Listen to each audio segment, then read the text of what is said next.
education to provide you stakeholders, and I believe that you would be glued to be participating in the event and sharing your very important insights about how we could evolve and tackle these very agile issues within our higher education context in Africa.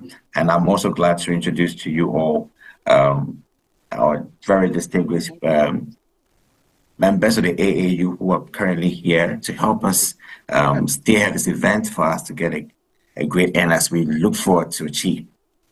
I wouldn't want to mince words. I want to introduce to us all a very important personality within the AAU in charge of communications and knowledge management, Ms. Nodumot Lamini. Ma'am, you're welcome to this webinar. Thank you so much for making time to join.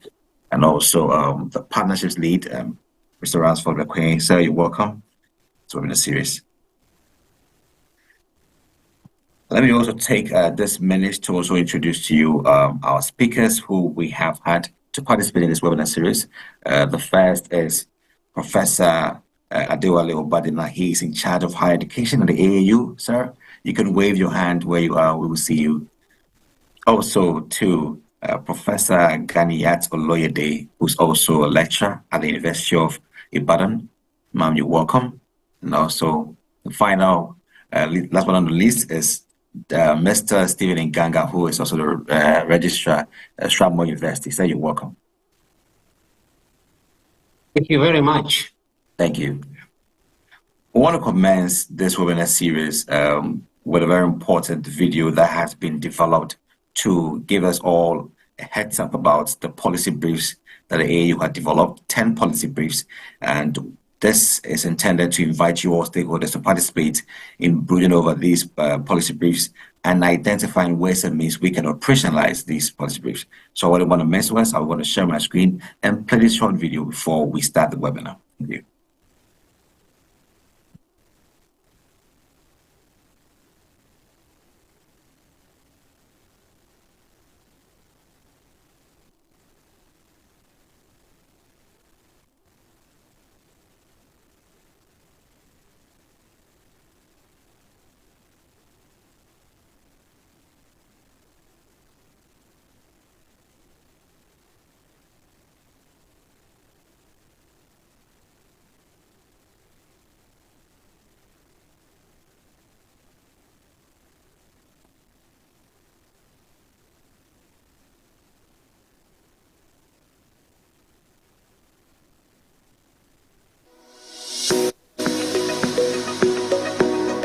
The Association of African Universities is proud to present 10 policy briefs aimed at driving impactful growth and development within African higher education. As universities across the continent navigate a dynamic landscape filled with both opportunities and challenges, ranging from equitable access, quality and relevance of education, financial sustainability, infrastructure, research, governance and faculty development, these briefs seek to address the most pressing issues. Policy Brief Number 1: Equitable Access to Higher Education in Sub-Saharan Africa. This policy brief addresses the socio-economic, regional and gender-based disparities in access to higher education in Sub-Saharan Africa and offers recommendations to improve equity. Policy Brief Number 2: Enhancing the quality and relevance of higher education in Sub-Saharan Africa. This policy brief highlights the critical need for enhancing the quality and relevance of higher education in Sub-Saharan Africa to drive economic development and societal progress. Despite significant investment, many academic programs are misaligned with job market demands, and teaching methods often lack modern pedagogical approaches. Policy Brief Number 3: Securing adequate funding and financial sustainability for higher education in Sub-Saharan Africa. This policy brief addresses the critical challenges of securing adequate funding and ensuring financial sustainability for higher education institutions in Sub-Saharan Africa. Financial constraints significantly hinder universities' ability to provide quality education and support socio-economic development. Policy brief number 4. Building infrastructure and facilities in higher education institutions in sub-Saharan Africa. This policy brief emphasizes the importance of infrastructure and facilities in enhancing the effectiveness of higher education institutions in sub-Saharan Africa.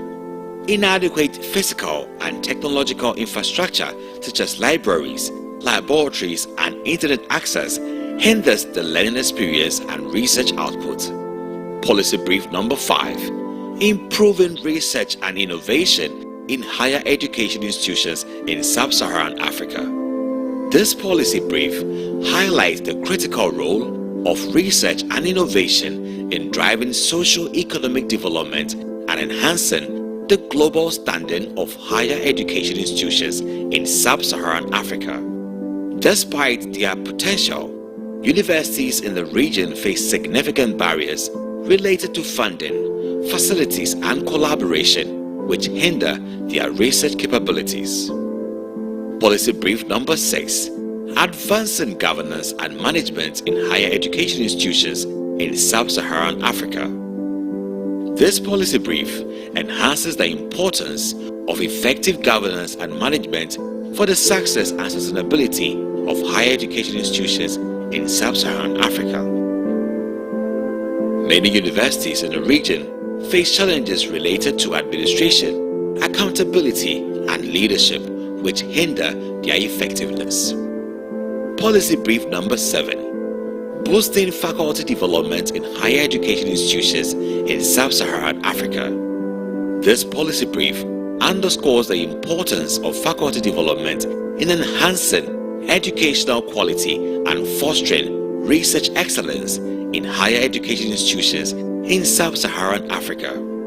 Challenges such as limited professional development opportunities, difficulties in recruiting qualified staff, and inadequate salaries negatively affect the quality of education and research. Policy brief number 8.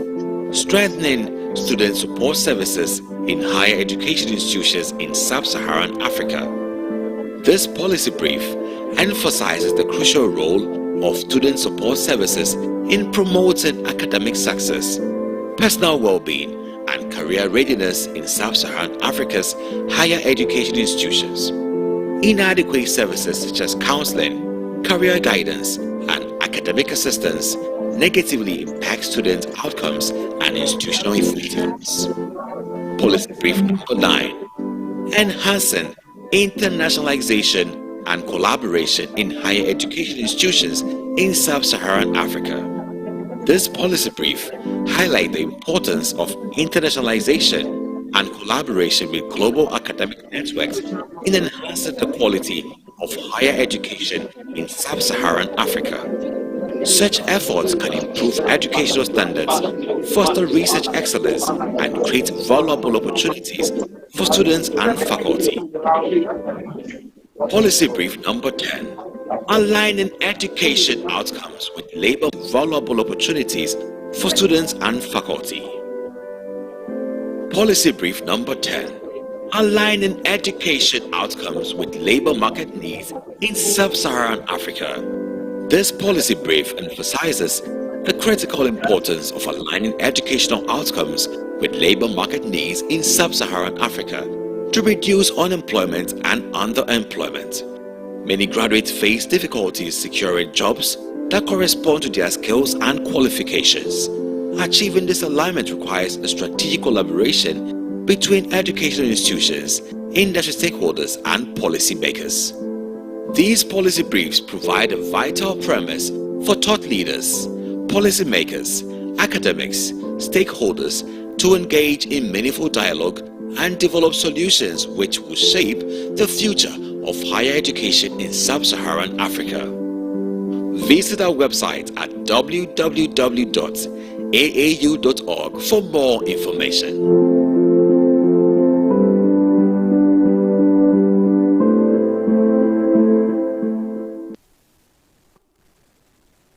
Gentlemen, welcome back on the Emerging Issues in African Higher Education webinar series, and I believe you will enjoy the video that was played a while ago. And the main goal is to bring us all, academics and stakeholders within the higher education space, to participate in discussing these emerging issues and also making the best out of 10 policy briefs, making them available to you to also assess and be part of the solution that we're trying to build here. I believe you're all ready.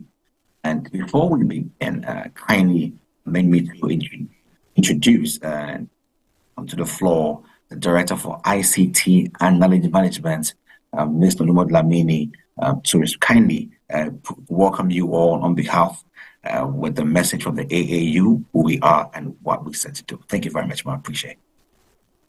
Okay, thank you very much, Dr. Ajeman Ochere Dako. I would like to welcome each and every one of you to this webinar. Greetings from Accra, Ghana. We are excited that you've taken time out of your busy schedules to be with us this morning. In Accra, it's just after 10 a.m. And the Secretary General would have liked to be in this meeting, but because of other pressing commitments, he is not able to join us. Those of you that are maybe not familiar with us, I'll just take 2 minutes to say some few things about us. We are based in Accra, Ghana, but we represent universities across the continent. We are 57 years old this year. We turn 57 on the 12th of November. We recently sent out a press release about the annual Africa Universities Day celebrations that we hold in recognition of the establishment of the Association of African Universities. This year, we will also be celebrating the African Union Year of Education. So I'm also taking this opportunity to invite you to look out for our invitations and program, because we will have a number of events scheduled from the 11th of November to the 15th of November. And these will be virtual events where we will be demonstrating how the universities in Africa are contributing to the holistic education system in Africa. We are an institution that was established by vice chancellors. We are governed by vice chancellors, and our mission is to improve the quality of higher education in Africa. And this webinar is just an example of some of the activities that we do to engage our stakeholders and ensure that we strengthen the community, we strengthen the conversations, we strengthen the advocacy, so that African higher education can be top of the agenda of governments, development partners, because we believe that without higher education, our various economic sectors would not perform as well. So we also are very excited to tell you about the Conference of Rectors and Vice Chancellors and Presidents of African Universities that will take place next year, end of July in Morocco, Rabat, Morocco, where the association was established. So please note this event in the calendar. The COREVIP in Morocco is also a general conference. So we are going to normally invite all African higher education stakeholders, where we account for what the association has been doing in the past 4 years. We run a number of programs. We invite you to look at our website, look at the programs page. We invite you also to subscribe to our newsletter, subscribe to our social media platforms, because we are very active in terms of information dissemination. So you benefit a lot by following our social media pages so that you understand the opportunities that are available. So I would like to stop here, and I wish all of us a successful webinar. I wish all the speakers a successful engagement. Thank you very much, Dr. Agyemang Ochere Darko. Thank you so much, Mr. Lumondamini. Thank you so much for making this webinar a great one with your very amazing remark to start off. Let me now begin to welcome you all, and let's start with the webinar. One of the words. The very first one is that this webinar has three thematic areas, which is equitable access to higher education. We're looking at also enhancing the quality and relevance of higher education. And the final one is securing adequate funding to support higher education institutions. And our speakers are ready, so we would begin. This webinar wouldn't give room for a speaker to have a presentation. Rather, there will be a question that will be going around for each speaker to speak to. And that was when other participants who as well can also have room to participate and share their view. I would want to entreat all participants to kindly mute their microphones until when they are speaking, so we don't have some noise coming in. Thank you very much. Let me start with Professor Adewale Obadila on the issue about access to higher education. And we want to understand what are some of the primary socio-economic and cultural barriers that are preventing or hampering equitable access to higher education in the sub-Saharan African area. Are there any primary socio-economic and cultural barriers which are serving as bottlenecks that you can share with us, Prof? Thank you. Yeah, thank you, Mr. Agyemang. Sorry, Dr. Agyemang. Thank you, the representative of the Secretary General of AAU. I also want to thank the audience and the host speakers for today's webinar. To go straight to the question that you posed to me,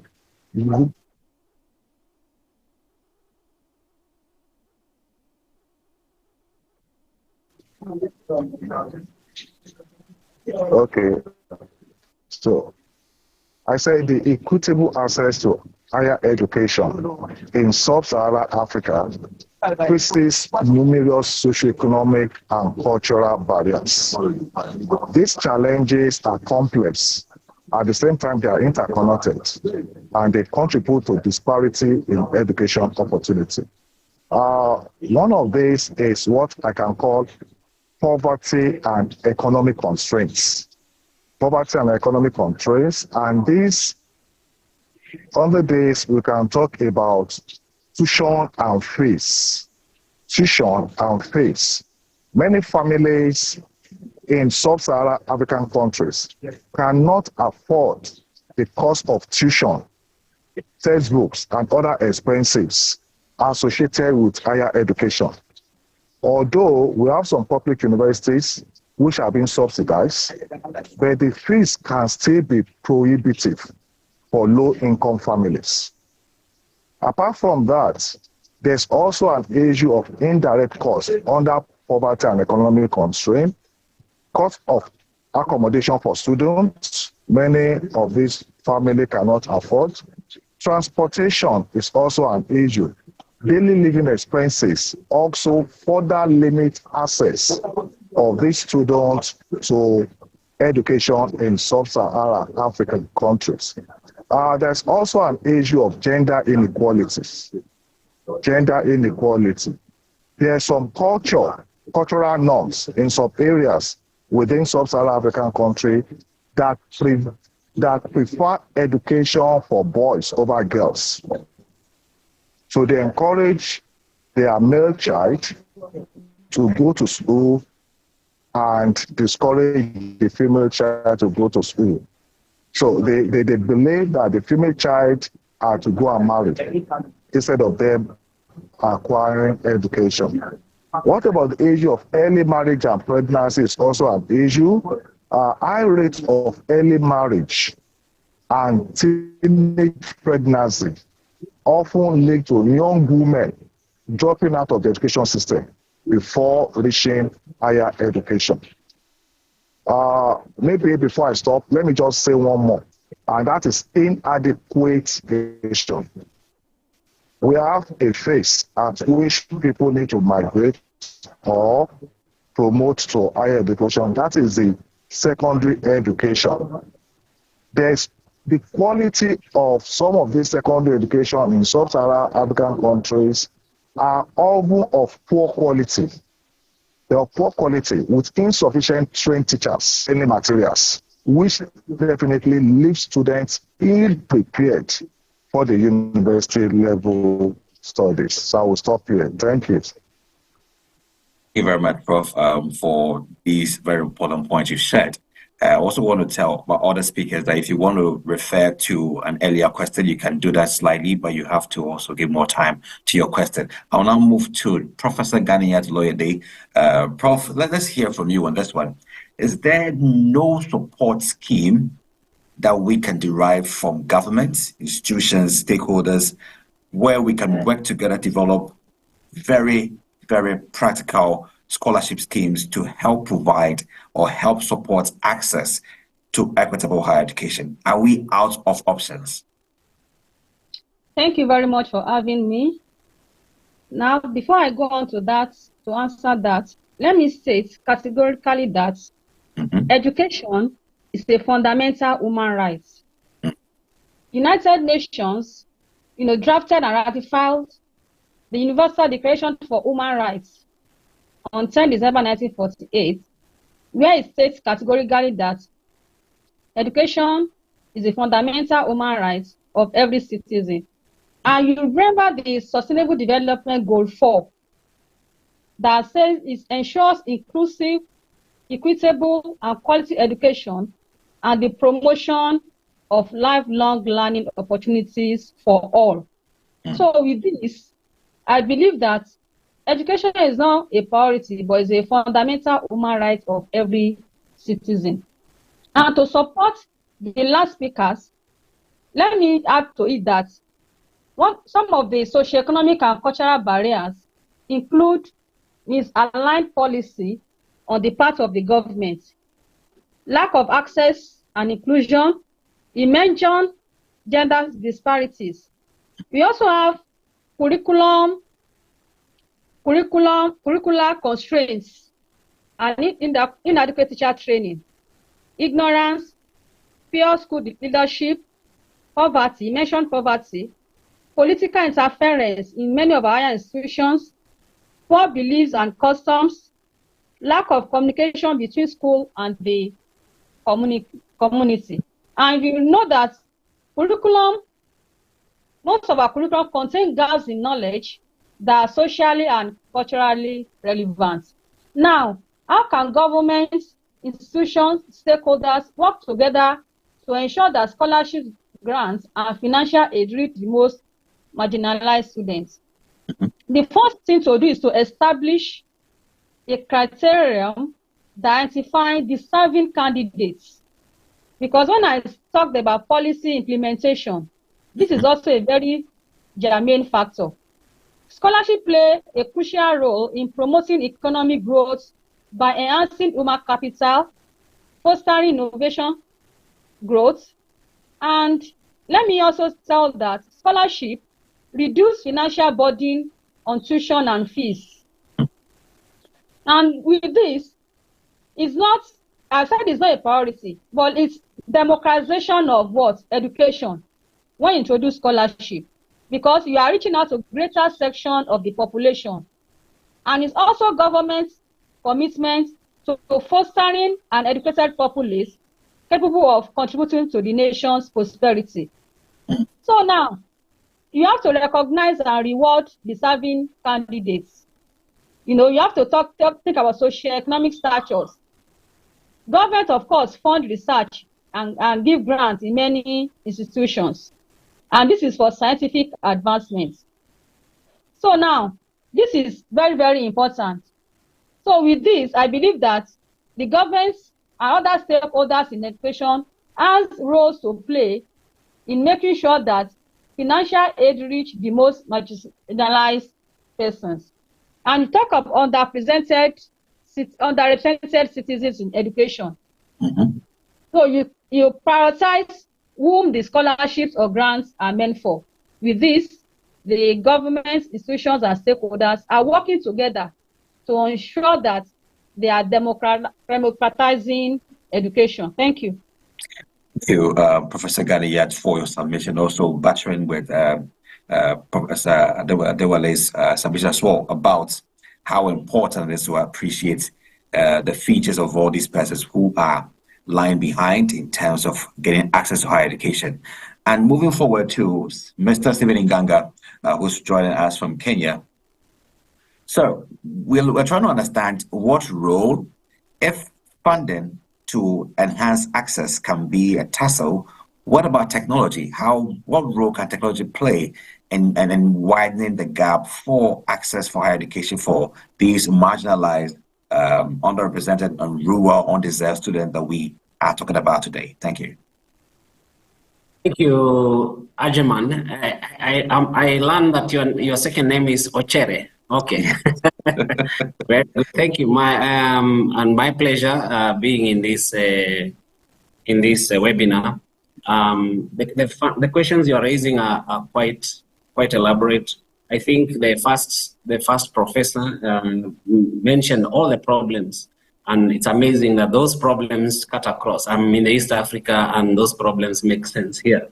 The question of it, I think, to add to what he said, is a whole thing of political planning, because education also in many parts of this part of the world is that you find political interference or political involvement coming in, and that has a bearing in access to higher education. I think on funding mechanisms, I can say that different countries have different modes of funding. And of course, here in the country, in Kenya at the moment, it's a big conversation. As I mentioned some few weeks to you, Anjuman, when I was in Accra, that funding is a problem. So we have a higher education funding, but of course that funding model, funding sometimes doesn't get to the most vulnerable. How do you deal with the most vulnerable? How do you ensure that the vulnerable, when they get the funding, that funding is sufficient enough to meet the cost at the university? Now, to my question, you have talked about technology. Again, this is a very complicated situation. So let me just give you a scenario. So you have a country like Kenya, which is around 600,000 square kilometers. And the bigger part of the country, more than half of the country is semi-arid. Basically, you're talking about pastoralists, you're talking about people moving from one point to the other. So if you are to talk about technology, there are quite a number of things that, first of all, we have to start asking, which is infrastructure for technology. So if you're going to have access in an institution, for somebody who is in an isolated place, what infrastructure do you have? What is their power, for example? How is the national grid supported? Is there security? Some of these areas, security is a headache. Yeah. So that is a basic enabler that one has to check. But even if that enabler is there, I think we need to move to the next level, which is: do you want to use mobile gadgets because there is mobile access? What is the penetration rate of the mobile access? I mean, mobile gadgets. Of course, ideally, if the schools, as Professor was speaking about school quality. If the schools, so yeah, just to give you an example, in this country we have 25,000 primary schools. Imagine, and these are public primary schools, not counting private religious schools. So imagine if you had the 25,000 primary schools had access to power are secure enough, and then you can bring infrastructure there. I mean, you can convert that into a digital village.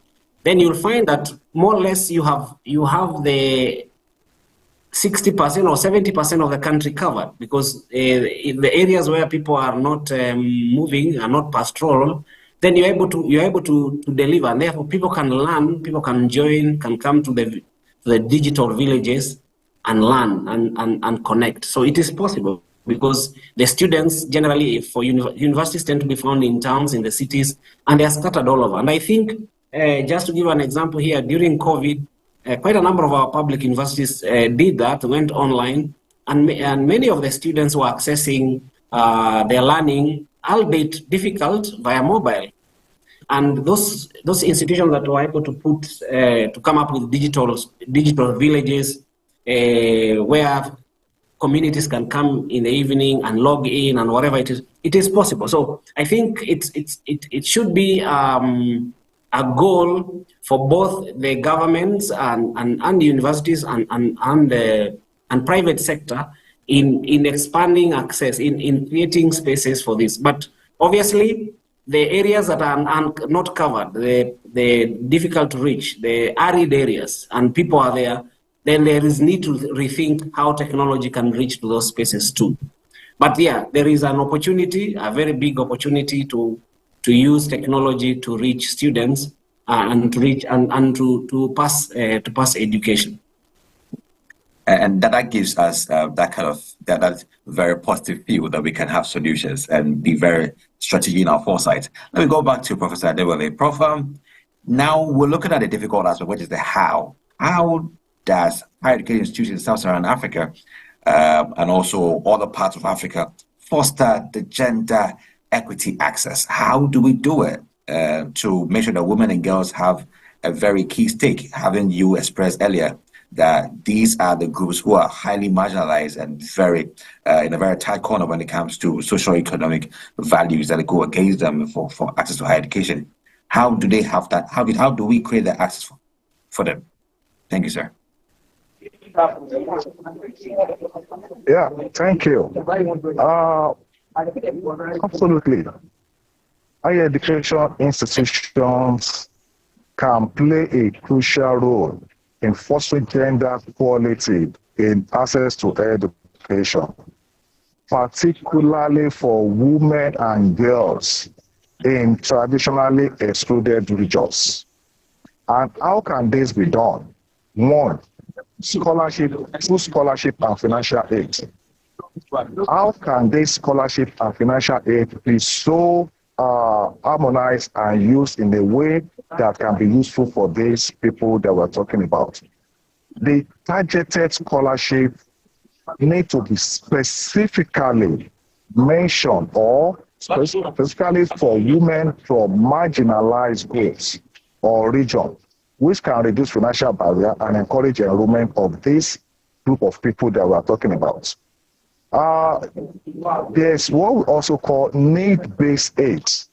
Need-based aid can also be provided for families that may prioritize boys' education. Okay? So this can support women in pursuing their higher education. Apart from that, there can also be what we call flexible learning models, as been mentioned by the last speaker now from Kenya. The issue of distance and online learning can also help this group that we're talking about. Offering remote learning opportunities will definitely help women who face mobility, safety, or cultural restrictions to attend higher institutions of learning without leaving their communities. Okay? If they have that challenge, they cannot leave the community because of what they believe of the people around is, they can leverage on these flexible learning models. Another way is that they can also do what we call part-time program or evening courses, which allows them, the women and the girl child, to cater for their family during the day and continue their education in the evening. These are different opportunities. Maybe I should also mention that the issue of curriculum and program design can also be tailored to assist this target group that we're talking about. There's what we call gender inclusive curriculum. Gender inclusive curriculum. This will ensure that their curriculum do not reinforce gender stereotypes. There's some curriculum in the university or higher education that are gender stereotypes. So, but rather to encourage women to explore fields that are traditionally dominated by men.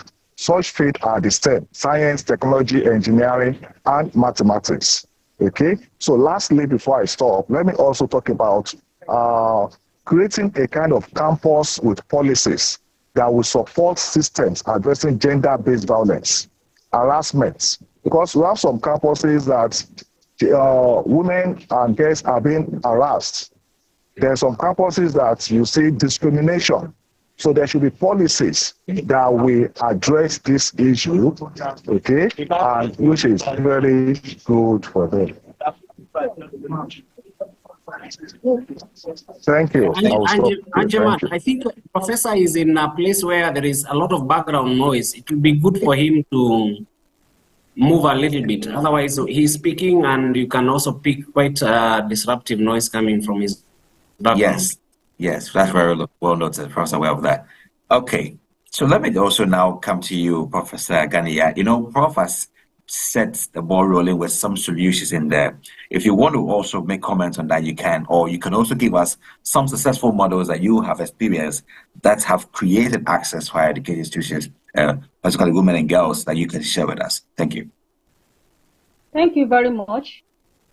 I recently published a paper titled Best Practices for Inclusion of Women in Science in West Africa, in Africa generally. And apart from those points that the last speaker mentioned, I also, in that paper, mentioned religious beliefs. There are some religious beliefs that says that women should not go to school. It's still, in this 21st century, we still have, religion that are preventing the girl child, from having education.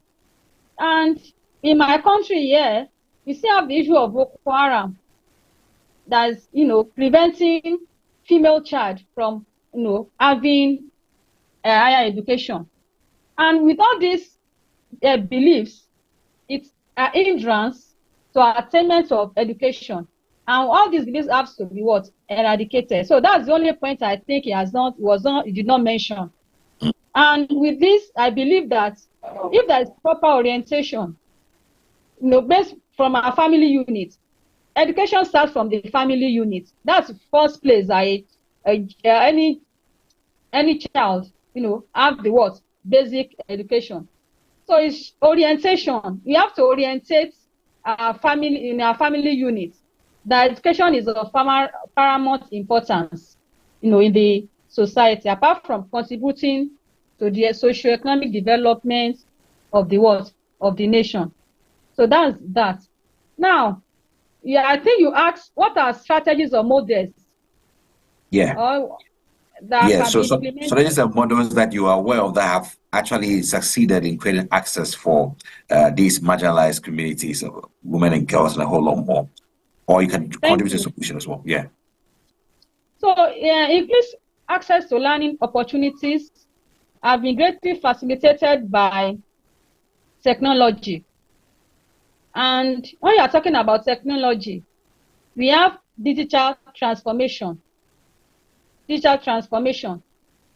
with this digital transformation, when schools and institutions are migrating to learning management system with the use of internet, it has greatly enhanced, access to education. And when you are talking about access to education, when you are talking about open education or distant learning, you are encouraging individualized learning. And when you are encouraging individualized learning, a lot of women stand to gain a lot from this model.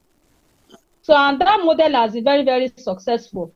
So if you embrace technology, if you embrace digital transformation and incorporate it to what? Our educational system, this will facilitate, gender inclusion in the education sector.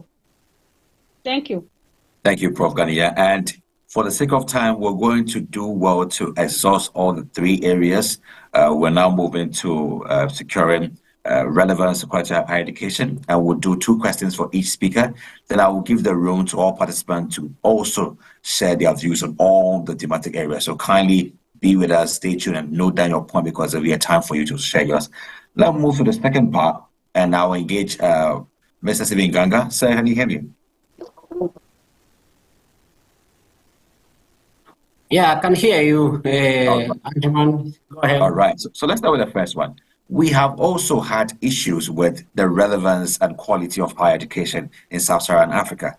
We've always complained that what we are providing students does not match the industry standard, and that there is a lot of work to be done to give more strength and relevance to our curriculum that we offer in our institutions.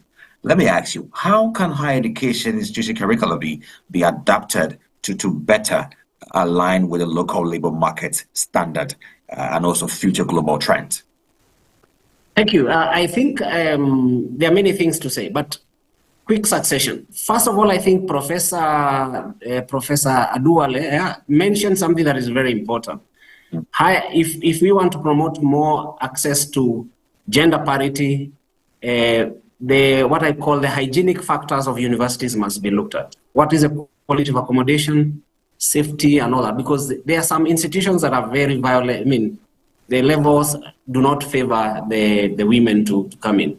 I think the other thing, which when you're talking about gender parity, it's also important, I think, to broaden this conversation. It's not just about women.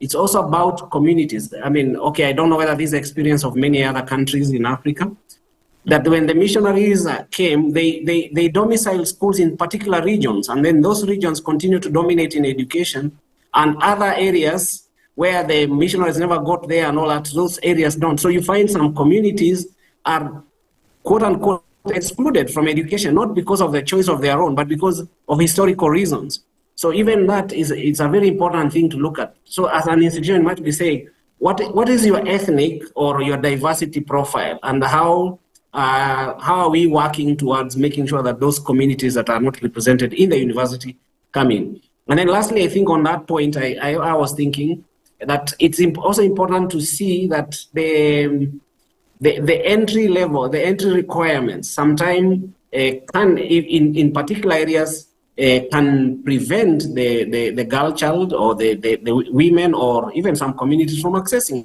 education. So if you're coming from arid areas, your schools didn't have labs, you met labs only on exams, then you might want to think, how do we facilitate people from those spaces to get access to higher education? Coming to the question you have asked regarding alignment. So for me, the key thing that we need to think about, and I think as institutions in Africa we need to look at, is the whole idea of working what we call triple helix. And there's a lot of literature on this triple helix, where government's in charge of policy. So how do we make sure that the policy of the government is aligned? It helps, it drives the agenda. So if the government is talking about, all politicians say, yeah, we are going to create jobs. So we need to how do we intersect with that? Then we need to bring in industry. How do we bring industry into the universities? Because industry is where employment is. Okay, of course, government will employ a number of people, but a lot of your work a lot of labor is in industry. So how do we relate with the industry? And I was thinking there that there are a couple of things we can do. One is look at dual curricular development. So when you're developing, your university is developing curriculum, are we bringing industry into it? What is their input? Is it possible that some of the sabbatical, I know universities give sabbatical leave to professors after every 6 years, is it, or 7 years or whatever time, is it possible to get that sabbatical spent in industry? so that that professor or that lecturer, senior lecturer, gets a year or 2 years working in industry, so that when they come back to class and they're able to teach, they're able to connect the students to the realities of the industry. And then, of course, working with the industry to co-create the programs. Of course, universities are very independent. Universities are created for long term. Universities are academic. But in the curriculum development, I think it's possible to, using the gaps that they are seeing, because industry tends to move faster, to adapt faster. They are agile. And therefore, it's possible for them to come and say, hey, wait a moment. We are seeing this space, and the industry is going this way. If you train your people in this manner, with these skills, then we will be able to guarantee some measure of employability. So these are the ideas. But I think, how do we build this triple helix? Because that's where it is. Government policy, industry as a work-related, and then university as education. Because then those are the three arms that need to talk to each other in order for us to be able to address the employment or the employability or the destination or graduate destination, as we call it here. Thank you so much, Sir Nganga. And it has come for us to appreciate and find critical that industry says that maybe higher education hasn't got enough practicality in its curricula. And that's how students come out, and then they are now learning on the ground to understand how things work, the various dynamics on grounds in the job market. Let me now go to Professor Ganiya. Prof, is there a need for us to occupy a practicality gap in our curricula to enhance the skill and employability of our graduates? Hello, Prof. Ganiya, can you hear me? Thank you very much. All right. I think the most important thing to mention here is curricular alignments. Mm-hmm. And there is something we call backward design approach. When you align the goals of the community, the pressing needs of the community, need assessments with curricula of the university, and if you work around this, you can say that the university is in a better position to graduate employable and skillful citizens that will contribute to the socioeconomic development of the nation.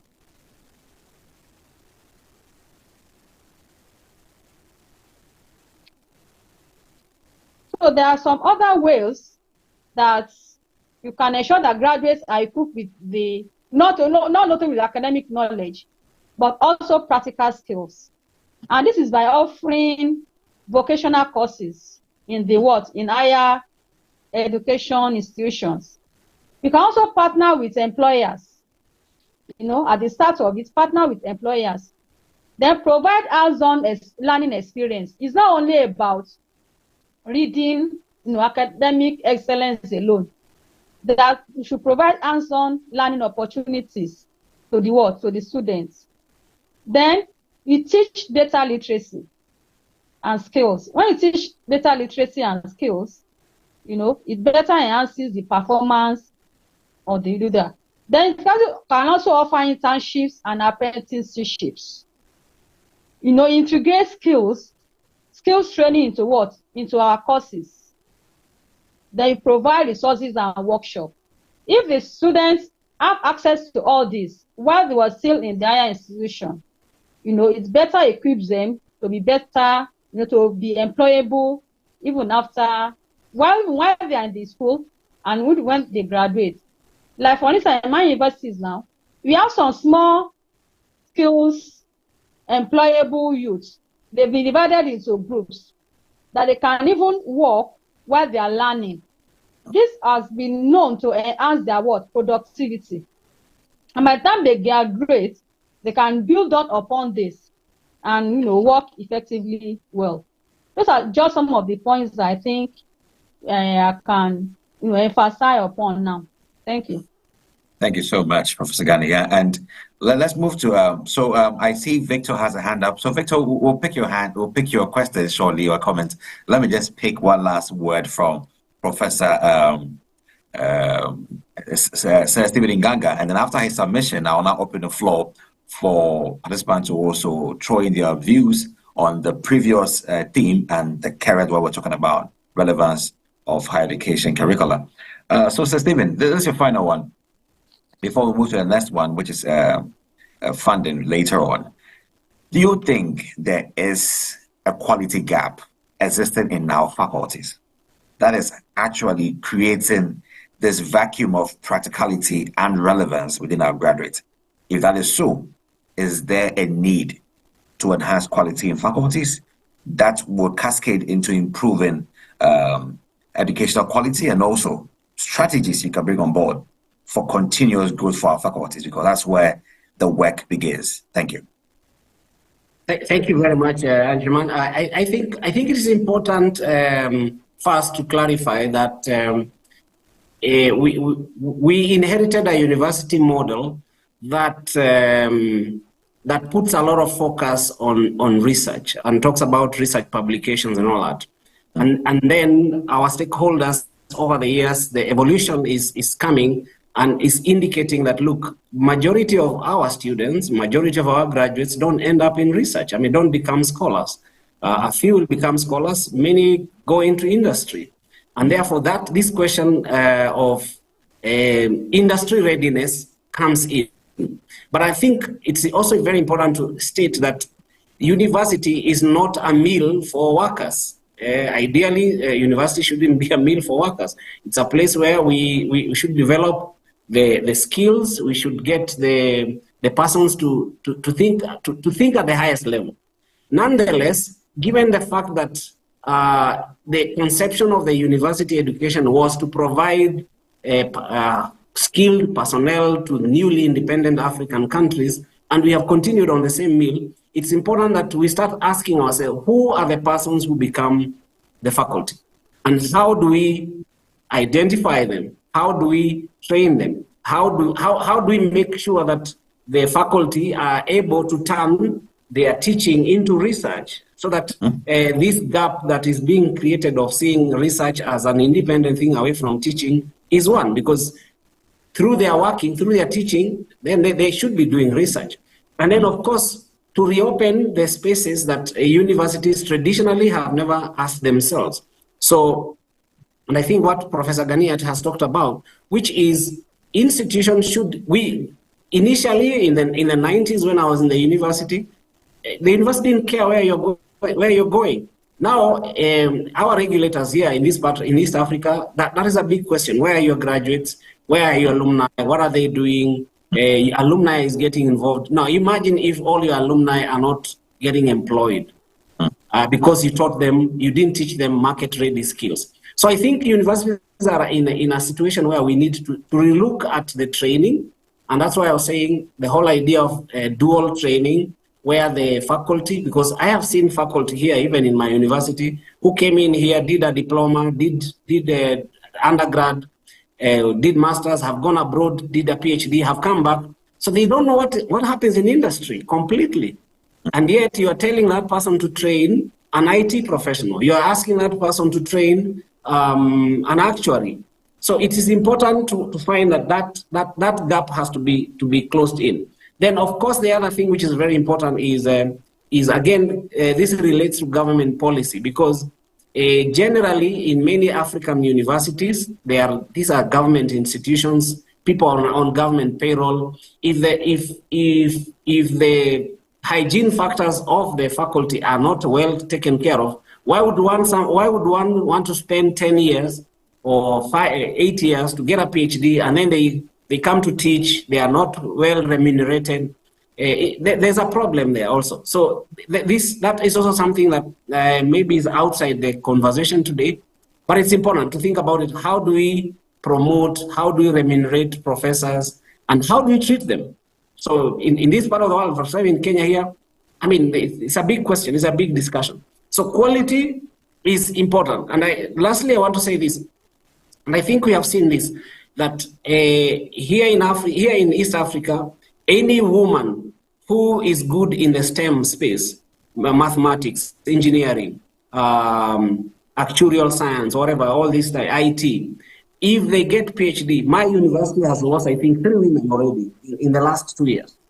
So why? Because there are other places where they're needed. So we need also to think about research centers, research hubs, collaborations with other institutions, so that we're able to keep them, so that we can facilitate the right training. So there are many things that we need to look at when the whole topic of faculty. I think it will be a full webinar to speak about faculty, what can be done, what shouldn't be done, and how best to articulate. And this is an area that quite a number of us are struggling in, and it's eating on the quality of the graduates and quality of our universities. Thank you. Thank you. So we're still within the quality and relevance of higher education and its enhancement. Let me take the view of Dr. Suleiman Sadiku. So let's hear from you. Good morning. Good morning. I am Professor Suleiman Sadiku, a former Deputy Vice Chancellor Administration of Federal University of Technology, Minna, Nigeria. I was invited to speak on quality. I was expecting my invitation to be called upon to do so right now, but it appears you have made selection of distinguished academics. I want to commend that. When time comes, I will talk on quality of Nigerian education in Nigerian universities. That was my topic I sent to AAU. However, maybe another forum will come when I have a full presentation, because I have slides to present. However, since we are working on these 3 teams, let me react to the one on industry relevance of our training.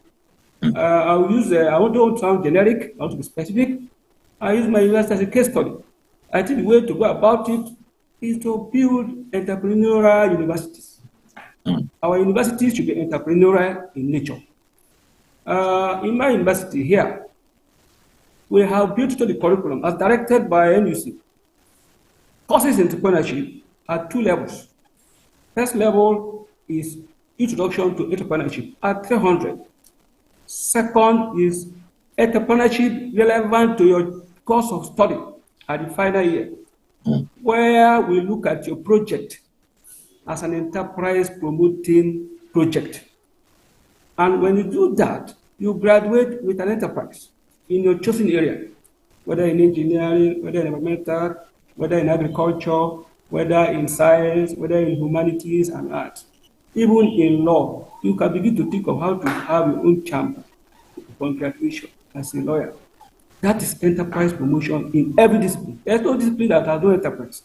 We need to build entrepreneurial university that to promote the enterprise, so that when students graduate, they can create jobs instead of looking for jobs. And then secondly, I want to comment on, in our curriculum, we comment that our curricula, wherever you are, in Nigeria or Kenya, they are not industry sensitive. I think it's not all true. It's not all true. They are industry sensitive. It's just that we need to be updating continuous improvement to match with the level of growth in technology and industrialization. Let me cite a case, our Nigerian example. Our curriculum for the universities will have what we call a whole year for professional disciplines like engineering and agriculture, a whole year for students to go on student industrial work experience scheme. They go into the industries and they are trained for the whole year in the industries. So it means our curriculum is addressing industrial need. Maybe it's not enough. Maybe we need to improve on it. That's what we have to do.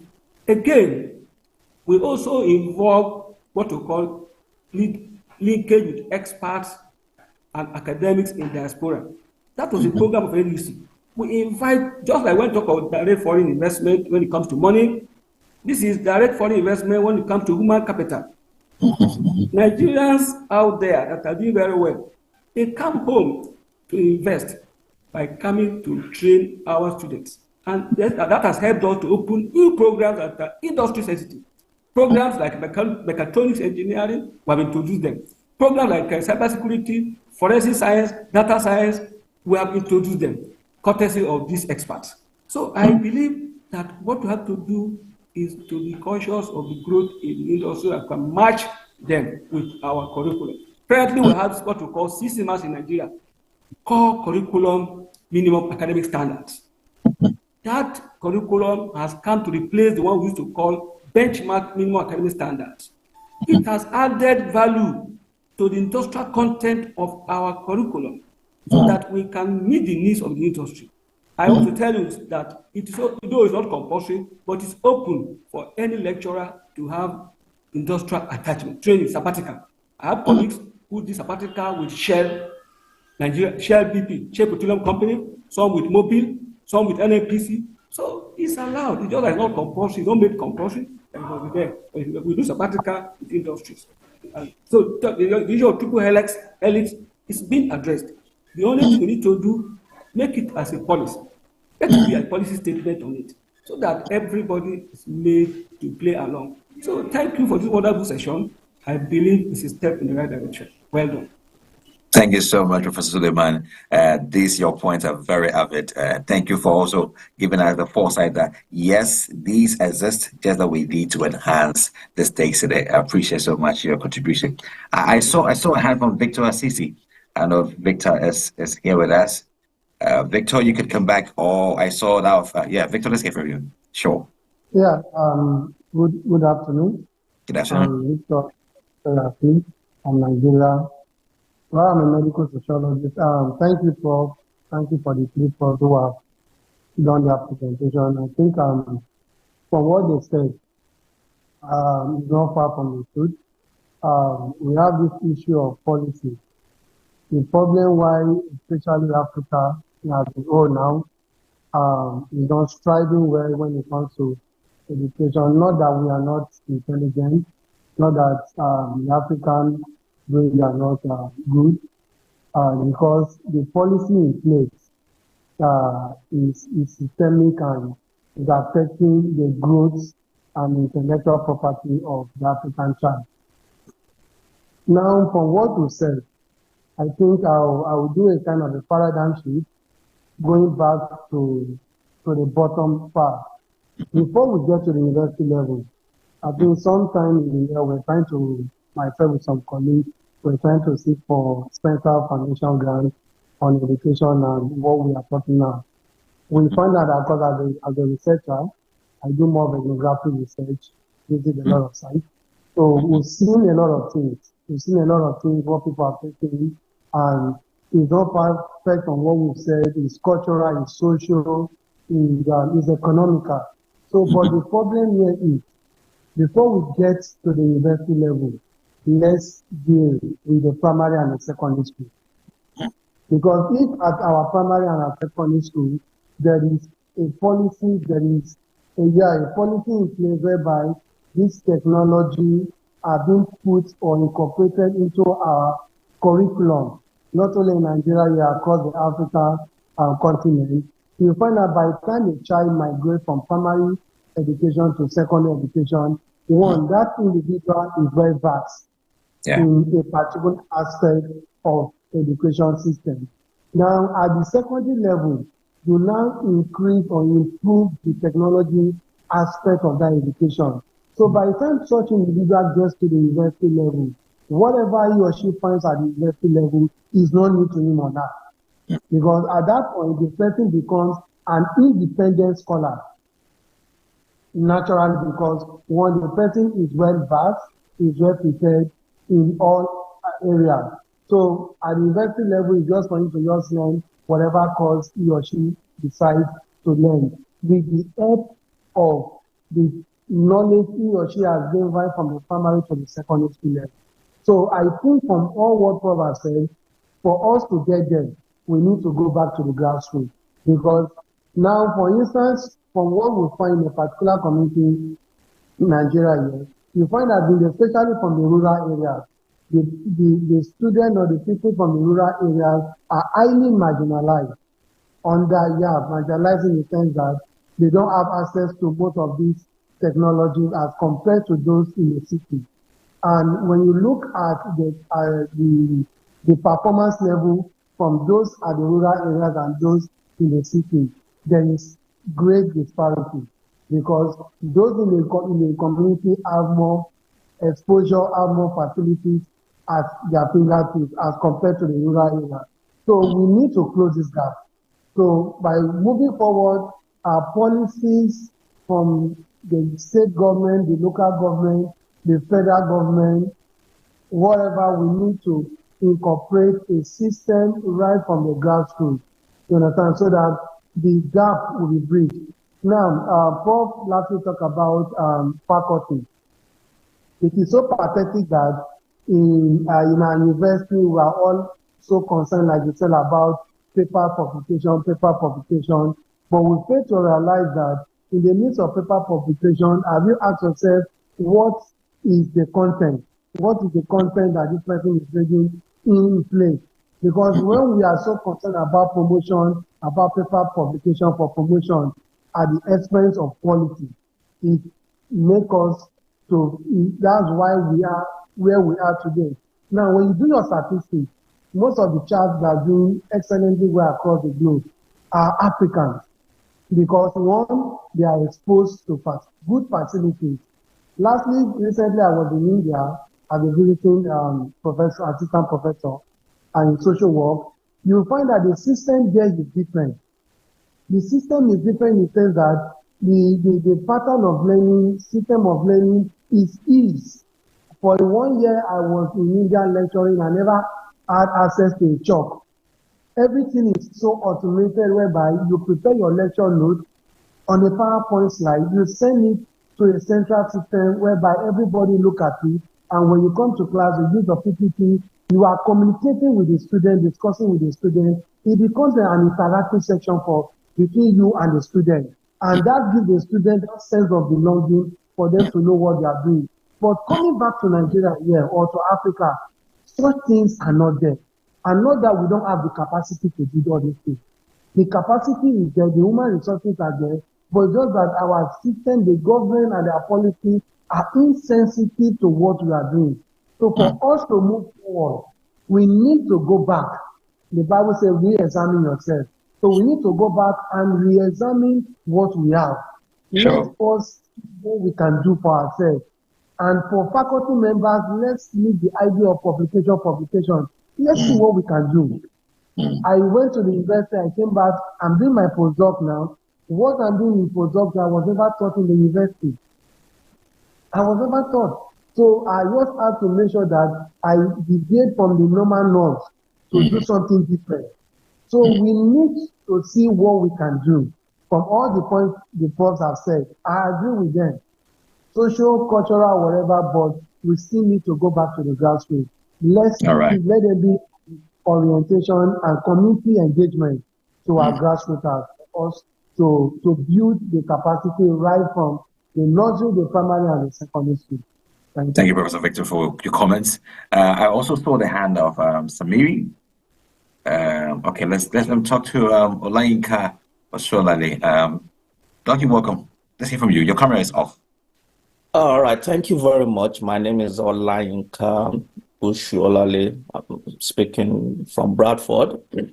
You are requesting that I should put on I'm looking very, very rough. Okay. So all right. People don't mind seeing my rough states. Yes, that's fine. That's fine. All right. Thank you very much for the understanding. Sorry, please. So my response is to Professor Suleiman Sadiku's summit, especially when he made mention about creation of entrepreneur university, and I thought to myself that why should we I'm not disputing his point, but I'm trying to come from the angle of what is the essence of the polytechnics that we have in existence in the country, because this is an area where, when we talk of entrepreneurship, polytechnics, are supposed to fill the gaps. And I feel that over the years, because of the competitions, that have been on all the competition that has been created between university graduate and polytechnic, it seems like polytechnic have since lost the sense of direction and purpose for that which they were supposed, up to the point that we are even seeing polytechnics now trying to upgrade themselves to become a university. And if we look at what a university is supposed to do, it's based on theoretical teaching.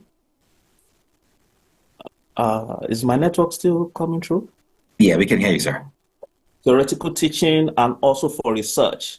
And if we look at what a polytechnic is supposed to serve, give practical training in many of our STEMs and even businesses, so that at least for students who feel, okay, they love theoretical learning and research, they go to the university, and those that feel, okay, I think I'm more practical oriented, then they go to the polytechnic.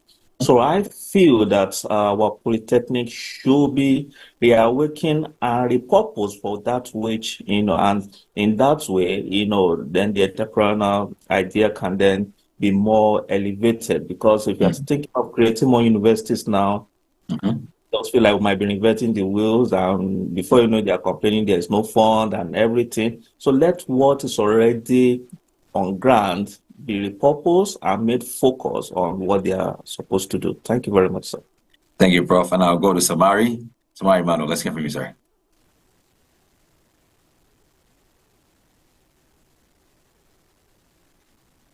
Samari, can you hear me?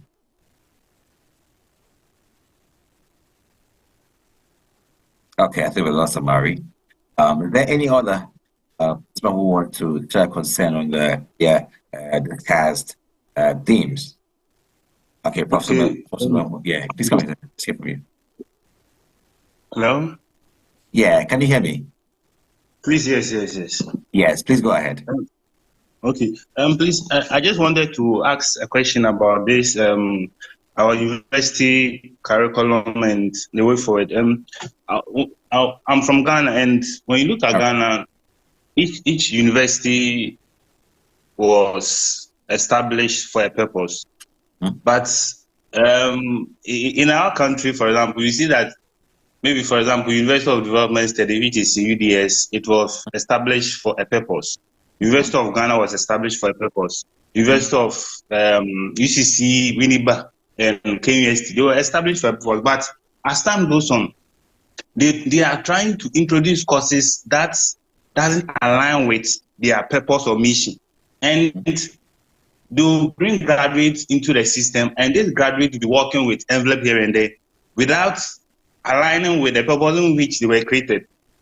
And you said that they'll introduce a curriculum which doesn't endure for long, and a time can they will change it. Then they'll try to introduce new courses. Then when this graduate come into the job market, they don't find jobs. Then they will start to stay home 5 years, 10 years. You ask them, you tell, oh, I went to school, I read this course. You say that the course will be nice in the lips of people, but when you come to the job market, people are not finding jobs. So how would we ensure that these things are not happening again? Because in Ghana, these things are happening. You see that people graduate, we call an association like unemployment graduate association. People graduate, when I ask you, oh, I read forensic science in University of maybe Ghana or UCC, or I read molecular biotechnology from University of UDS. But when they come to the industry or the job market, they don't find jobs. And what they will tell that this course, you must be a scholar, so you must further education. Meanwhile, maybe the person who is not having fun to do further education to be a scholar or a lecturer. So how are we dealing with this kind of canker in our system? Thank you. Thank you, Emmanuel, for your question. And I'll direct this to Mr. Stephen Ganga and also Professor Ganiya to want to talk about it before I move to the audience to get more of their feedback. Thank you, Prof. Yes, sir. Let's go. I like that question by that gentleman. It's a real question. Even here, we have the same reality. And of course, even the regulators will tell you, no, you are set to be a STEM university, so you have science and technology. Some people don't even understand that separation, But I think the question, there are two things that I see having been in higher education for the last 15 years. One is that wouldn't be a problem as long as the institution has the necessary capacity capacity. And I repeat, necessary capacity. So faculty, do you have faculty to teach nuclear physics, even if you are in the middle of the Sahara, for example? Do you have the faculty? Do you have the capacity? Do you have the labs? Do you have, if you have them, then it doesn't matter. Somebody can study there and somebody can study in Chicago, and you'll be in the same league. So it's irrelevant to say, oh, you know, this university was set for this and this university was set for the other. So I think the question we should be addressing is the question of capacity, faculty development, the students, and of course, that's where also bringing industry. Because if I'm training molecular, as I say, molecular geneticists, then you're asking yourself, okay, which industry are we serving? And how is that industry developing? So that when you're developing the curriculum, that is aligned. So I think that is the first question, that's the first area, that's how I respond to it. The second response I would give, yes, it's true. We universities have a habit of somebody trains, somebody, I have seen it even here. I go out, I come with a PhD in a small space, and then I want to insist that that small space becomes a course. So we end up with so many specialized courses at undergrad level. So I give an example. Here in Kenya, there is a popular one is Bachelor of Science in Procurement, because everyone wants to be a procurement officer in government so that they can steal. Yeah, but when you look at the whole thing, procurement is part of supply chain. So why don't you just teach supply chain, where somebody will study procurement, will study logistics, will study business, analytics for that, so that when that person comes out, they can find their spaces in big areas. So I think in my university, for example, that is a very clear thing. We are very clear on that. That at undergraduate level, the studies are generic. It's a generalized curriculum, exposing the student to the widest spaces possible that are connecting to industry, and the students get internships to work with industry at a particular point. And that generally makes it possible for our students to get jobs, to get positions, and if they want to further their studies in a particular area, then they have a wide range of choices to choose from. So I think those two things are the ones that I would give my Ghanaian brother there complaining. So we have to inject back to the universities the whole idea of, we are not there to teach very specialized courses. Specialized courses should come at master's and a PhD level. At undergrad level, it will be good, especially in Africa where we are still developing, where we don't have sufficient infrastructure, to be of the generic type, generalist curriculum that gives the student the widest opportunities to navigate. We are in a VUCA world. We want agile people. So how do you get agile people when you're training them in a very tiny area of specialization? Thank you. Thank you so much, Professor Ganga. Let's hear from you, Prof. Ganiya, on this issue. Thank you very much.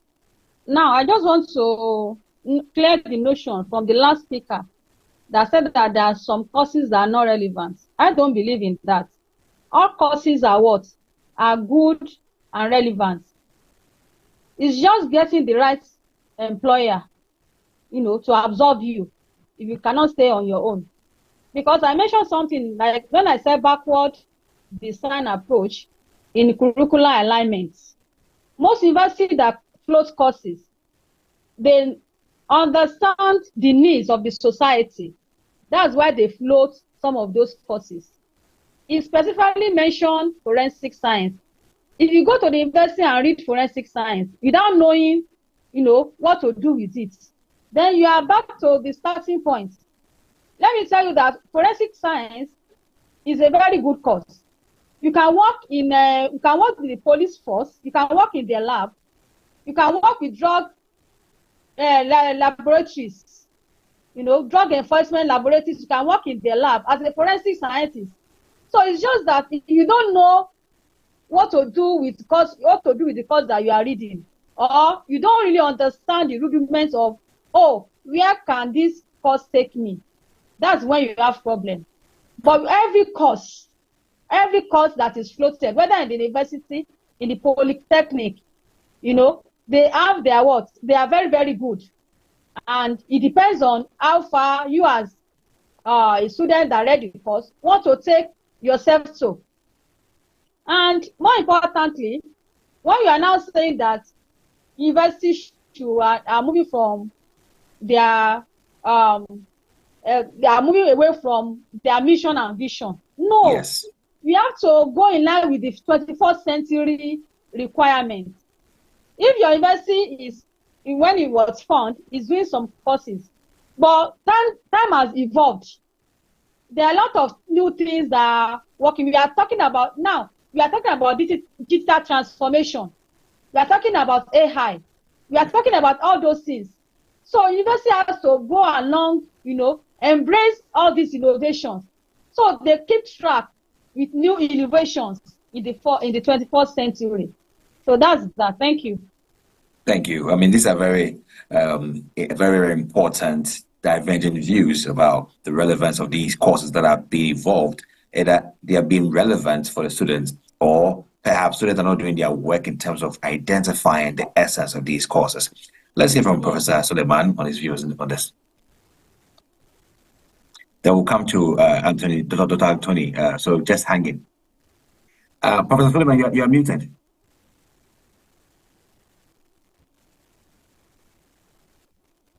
Hello. Yes. Thank you.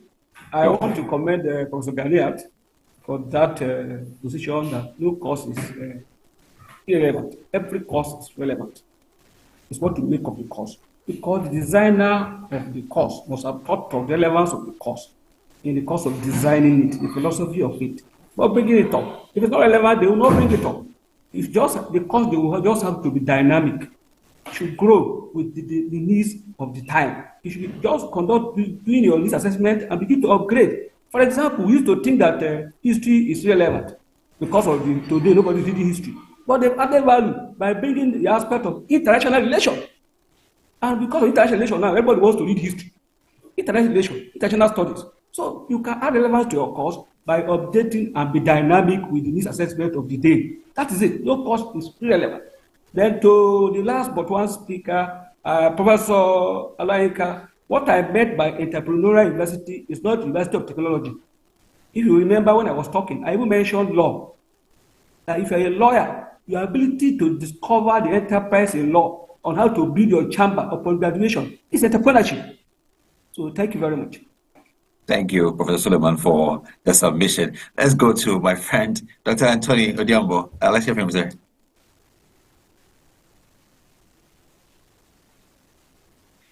Would you want to put the camera on? Okay, hello. Hi. Hi, good afternoon to all. Good afternoon. I'm Anthony Odiambo from Kenya. I like the way people have discussed the issue concerning education on higher education, but I just have a question concerning that matter. Okay. So we have been talking about the relevancy, and we have talked about whereby we have to have a broad-based curriculum or on a course. But here comes where a student is only need to, maybe I just want to be just a carpenter, and you are to give me a lot of things that does not even concern particular things I want to do. So why can't we just use, how are our people in the education, what are they coming up that can make a student be that, as we now talking about this, whereby the student-centered learning way of learning, how are these universities taking care of that? Because as we are saying about me becoming a lawyer, and then I have to become a law, maybe I don't have the entrepreneurial skill to start my law firm. You see, maybe I don't have the capital. Why can't we just come up with a system where education whereby a student is molded to come out and start his own way of life, not a must to be employed. Yeah, what we have talked about is good, yes. But all of us were just concerned of being employed. I can remember around early 90s, when I was growing up, I used to see, I want to be a doctor. I was most being advertised in our media houses. I want to be a doctor. I want to be a teacher. I want to be a pilot. Those days are gone, because by that time we never had those people. But now we see, with this world of technology, why can't we just use the technology in the rightful way so that we come up with students who can they can come up with their own way of doing things. Let us stop this way where we are becoming the Control-C, copy and paste. We just copy what the other developed countries have done, is what we give to our students. So are my learned friend assist us on that so that we can understand? Because I can see Kenya is developing a curriculum whereby a child is being nurtured to come to have a skill that can enhance him to earn living when he grows, even if he's a grown-up person. So can they assist us on that issue also? And the way forward, they can use that technology to predict the relevancy of the courses also. Because now I go to school, I come out, you are telling me I should upgrade my course to another level. I go do master, I do PhD. Therefore, I've done PhD. Then I find there's no chance for me to be employed. What am I doing with that PhD in the house? Because what you taught me, I will have to be employed. That's the problem. Let us handle this problem mentality, what the whites gave us. I have to be employed. Let us think of a way making a student to be self-employed. Thank you. Back to you. Thank you, Anthony, for your submission. I don't know if Dr. Professor Ganiat and Mr. Nganga got the query from Anthony's question, but they can share your view. You can share your views collectively on it, so we can now move to the next page.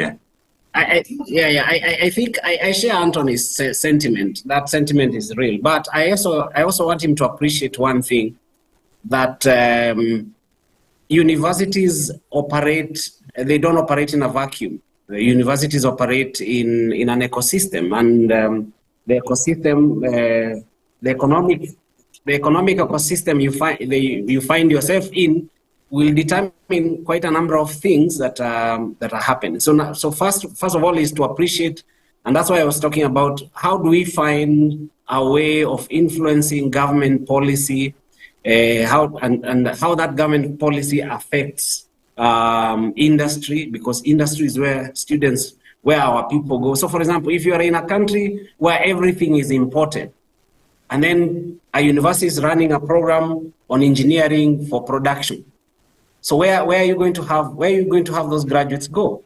So it's important that the person doesn't look at the whole thing of university education purely as a forte of the university. A university operates within an ecosystem. And then secondly, it's also important for him to appreciate that the universities are not designed to respond to the challenges of the moment alone. Universities are there for today and for the long term.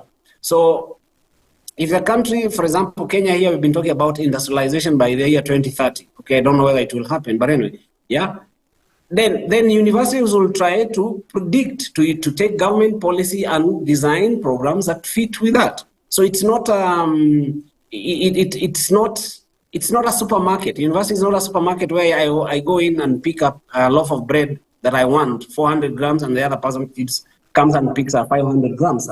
Universities are designed to serve, to bring in manpower, and this manpower has to have both specific competencies for a particular area, but also broad enough, because you're a human being and you are not going to stay in one position forever. So even if you're a carpenter, what Professor Suleimani is talking about, even if you're going to be a carpenter, you need to know how to do customer care. You need to know how to do your books of accounts. You need to know how to market your thing.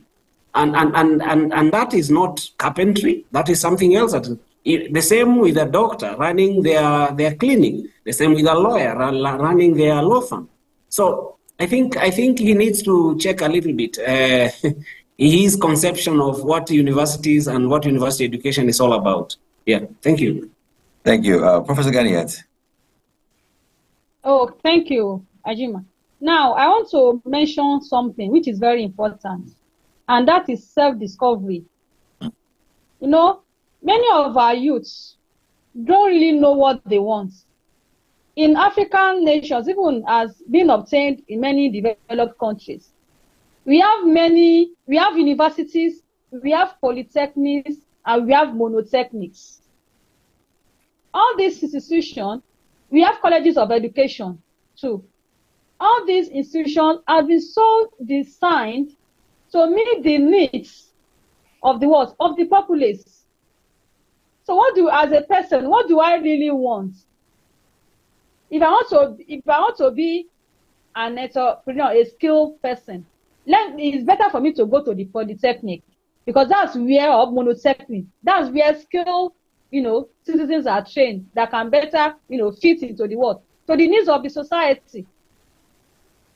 You want to go further, you want to be a scholar, you want to be a researcher, you can go to the university.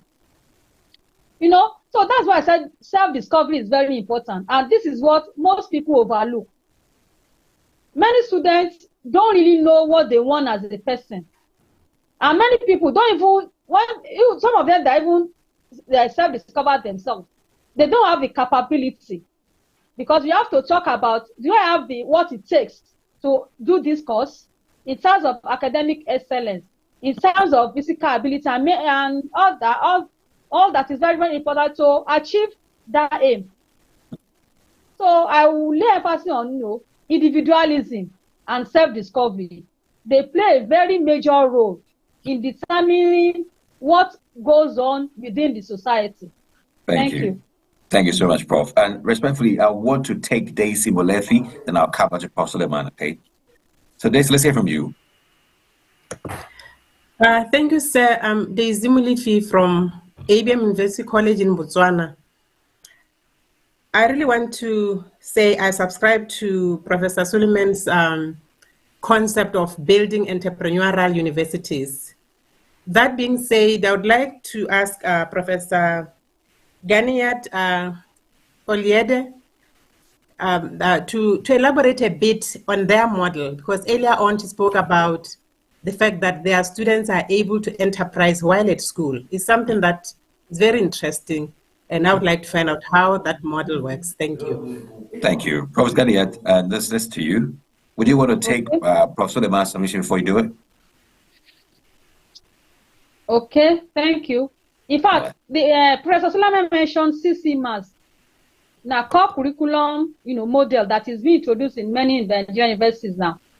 And the Minister of Education is now saying that before a student leaves university, he must have acquired 2 skills. Mm-hmm.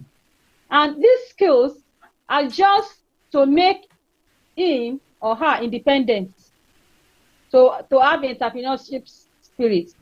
Now, in my university, University of Ibadan, we have courses in entrepreneurship. We have training facility for students where they can even explore further what they have learned. And on those are some universities in Nigeria, you can, apart from the course, like I know somebody that is reading a course in history and international relationships. If he's going to combine an entrepreneurship skills in a course that he or she desires, he pays additional fee. That opens, I know that student is in Lagos State University. So there are 2 options, even in that university. Your degree and an entrepreneurship skill, and you get double honors. You get a degree in your course. I made mention of history and international relations, and the other one in entrepreneurship skill. So you are getting 2 degrees. This is something I know very well.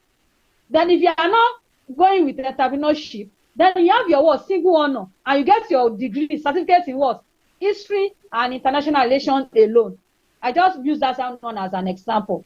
So in most universities now, entrepreneurship has been built into the curricula, so that you don't just, when you graduate, you don't just wait for white collar job.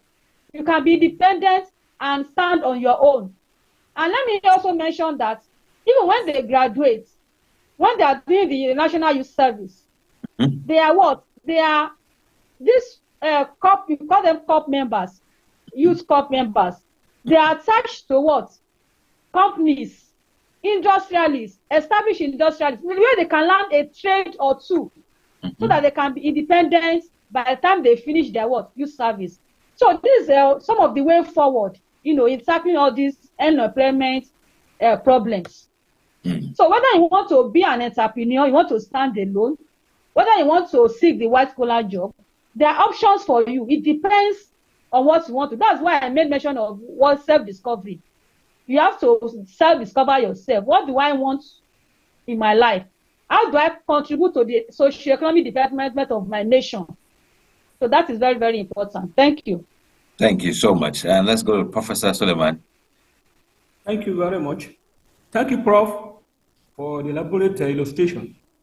I want to say that the issue of when somebody will graduate up to PhD and no job, and return back to be asking government why they have trained you to that level and not giving you a job, it's a misnomer. It's a misconception. I think the universities are training for the society. They are not training for the offices. Let's get that clear. That's why we are the era now is the era of entrepreneurial training. To discover yourself. That's what entrepreneurship is all about. To unlock opportunities and to be innovative. That's what entrepreneurship is all about. Let me just cite a case study of my department. Recently, we have an entrepreneurship center in my university, and my interaction, I'm an elder person in my department, by virtue of my administrative experience, I interacted with my students very readily. And they told me that, sir, we are not getting enough practical training. I said, what do you mean? Because I do my bit, but I don't know what the others are doing their bit. By the time they confided in me and told me what I did, I went straight to the entrepreneurship center. I met the director. Please, can you schedule for us a training, 1 week intensive training on entrepreneurship to bring out the enterprise in all the areas in my area. I'm a professor of agriculture and fisheries. And what did I do? With the center, we came up with 3 thematic areas. Area of fish feed production, area of fish fingerling production, area of water quality management and pollution control. And 1 week, we gave intensive practical training in collaboration with our entrepreneurship center that has career development component. And as I'm talking to you, these students, they'll be graduating by the grace of God. They'll be graduating with our certificate first, before they even collect the university certificate. And certificate on entrepreneurship in these 3 areas. And this will be clearly indicated. So when they graduate, they will not find it difficult to fix up. And in case they cannot fix up, they can establish their farms. They can establish their feed mill. Even from cottage level, from small scale. Later they grow to large scale. This is what I mean by entrepreneurial university. We are not training for offices, we are training for the society. Thank you very much. Thank you. And for the sake of priority, Emmanuel and Victor, please give me a minute. Let me just take Linda Koba. Linda, let's hear from you. Yeah, hello. Good Hi, with the camera on. Yeah, with the camera on. Good morning. Okay. Yeah. Right. All right. Okay, so it's unfortunate I didn't join early enough, but I just want to contribute to integrating entrepreneurship into our curriculum to influence the kind of products that we churn out of our universities. So in my university and in my department, Integrated Home Economics, the program has entrepreneurship embedded in almost all the courses that we do. So by the end of the 4 years that the students will finish the program, they go out with skills that will make them independent.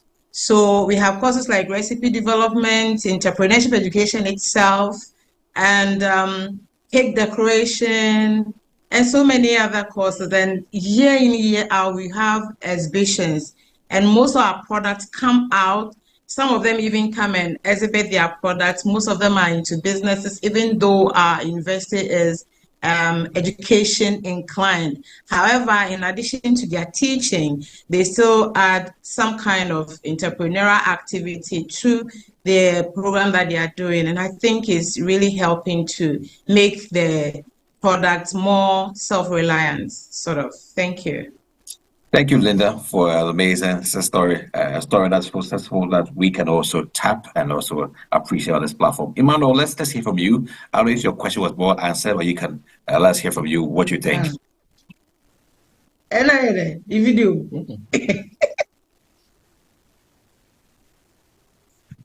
Emmanuel, can you hear me?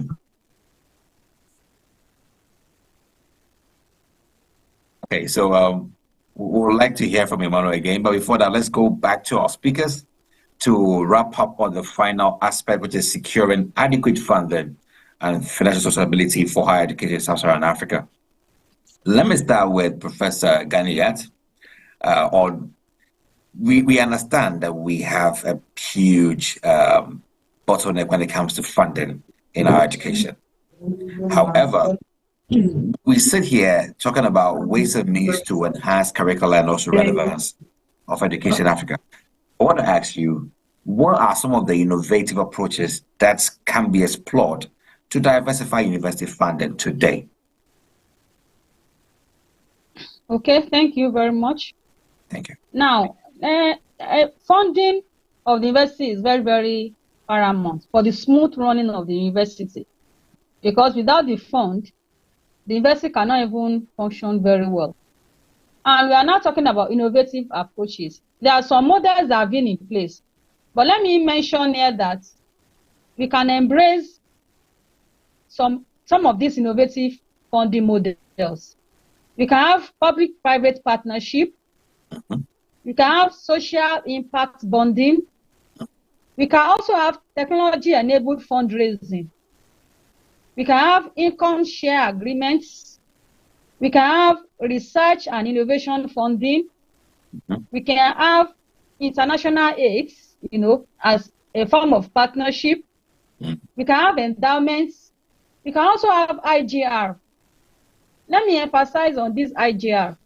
University now have built-in industrialized section, to generate funds for the small running of the university.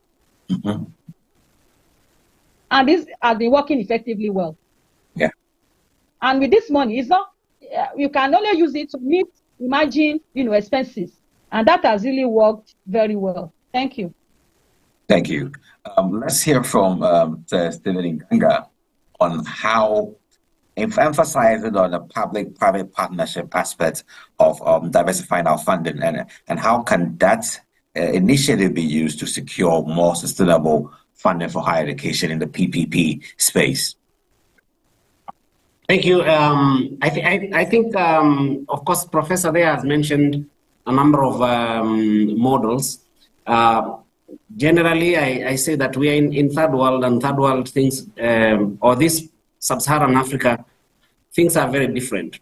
But I have two things to say. One is that when I spoke about the triple helix, how universities and government and industry can work together, or we have to find a way of harmonizing our working so that critical aspects like this. So when the government comes up with a policy, for example, on industrialization, how much has it involved the university in the process? How much has it involved the industry in the process?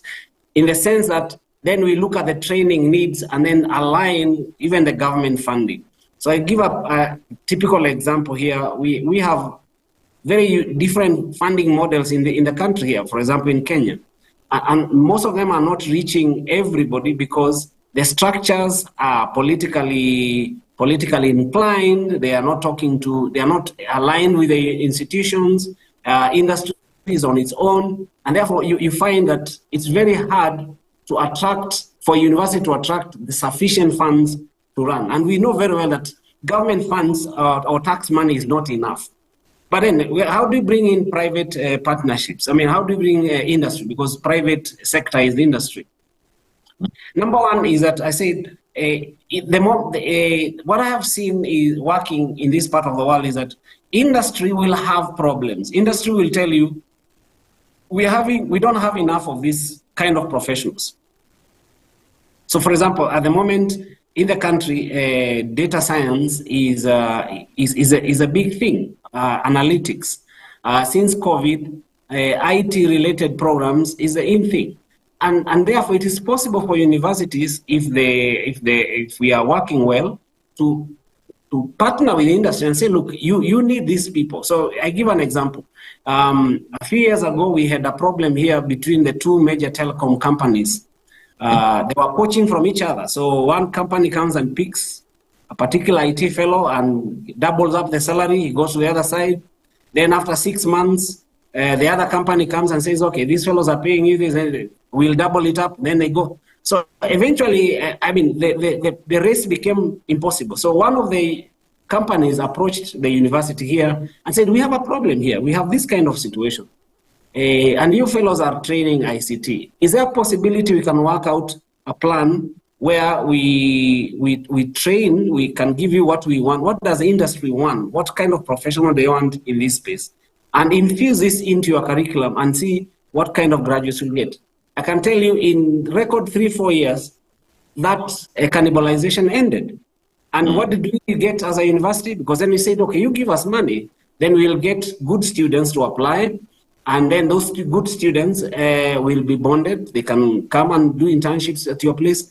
And that's how the whole thing was turned around. So it is possible. I think one is to be deliberate in engaging private sector.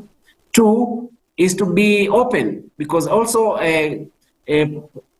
universities are public institutions, and sometimes we promise, we are given money and then we don't deliver. So then private sector says, no, I'm not coming in there. So transparency in how we handle funds that come from that sector. And if private sector trusts us, then you open another window of resources, and it is possible to fund. And in fact, that's what is happening in many universities abroad, where industry comes in together with alumni, and they give so much money that universities have so much money that they don't even need to charge fees to the students. They become need blind.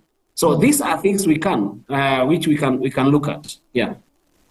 Thank you so much, Sir Nganga. And we want to wrap up. We have 15 minutes, so you can go grab lunch and say it's been a successful episode 1. But before we go, you mentioned alumni, and there is one other resource point that universities perhaps may be aware, or maybe have to explore further in terms of alumni support to create innovative funding sources for the university to explore. Let me go to Prof. Nganiat. What role do you think alumni engagement and endowment funds play or can play in supporting the long-term financial health of universities? Thank you. Now, our alumni play a very important role, in any educational system. Apart from serving as role models, because some of them that are successful, they are what? They are role models to incoming youths. They also provide financial aid and endowment. Endowment is a form of steady financial support to the university. Now, they can provide scholarship. You've seen many cases where alumni provide scholarships, to the needy, to the academically excellent, students, and so on. Then they can also invest in campus infrastructure. When they invest in campus infrastructure, they can build structures that can be named after them. This is just part of providing for the educational system. So in all of this, they play a very, very important role. Their role can never be overemphasized. So, and most universities now, what they do, like in my universities, they can be called upon. What do you have?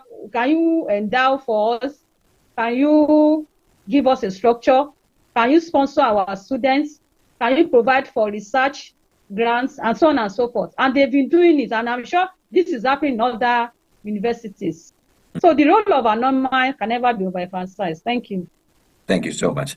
And to you, Sir Nganga, you can also touch on this issue and also bring in the impact of international collaborations and I would say global partnerships in securing university financial health.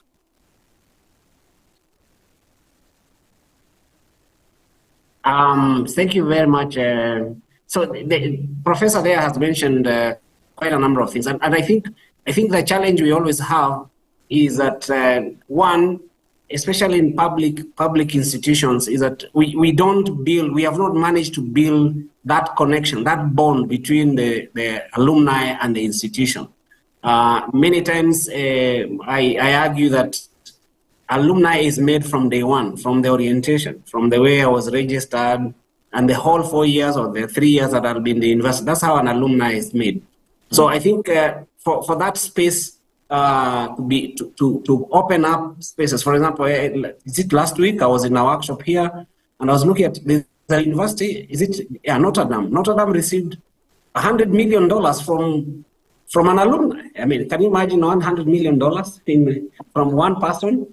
So how do you get an alumni to do that?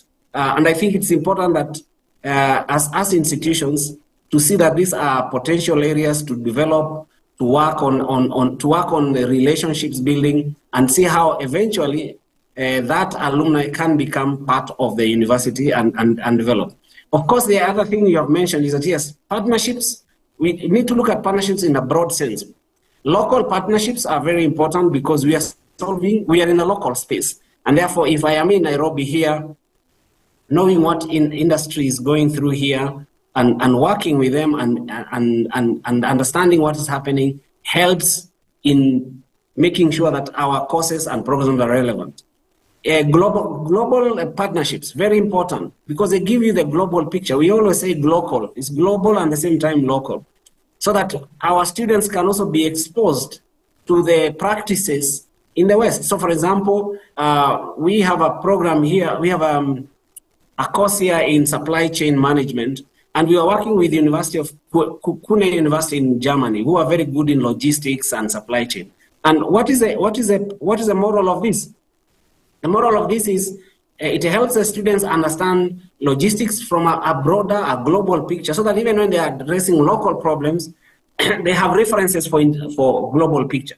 It also gives us an opportunity to train our staff. Our faculty get a chance to be in that university for some time. So, and that's just one partnership I'm talking about. It could also be partnership on research, and we tie that partnership with with fees for PhD or masters or even undergrad projects. So partnerships are key, and I think even as you are rolling out this webinar series, it might be important to ask a critical questions. What partnerships are sub-Saharan countries striking with the West?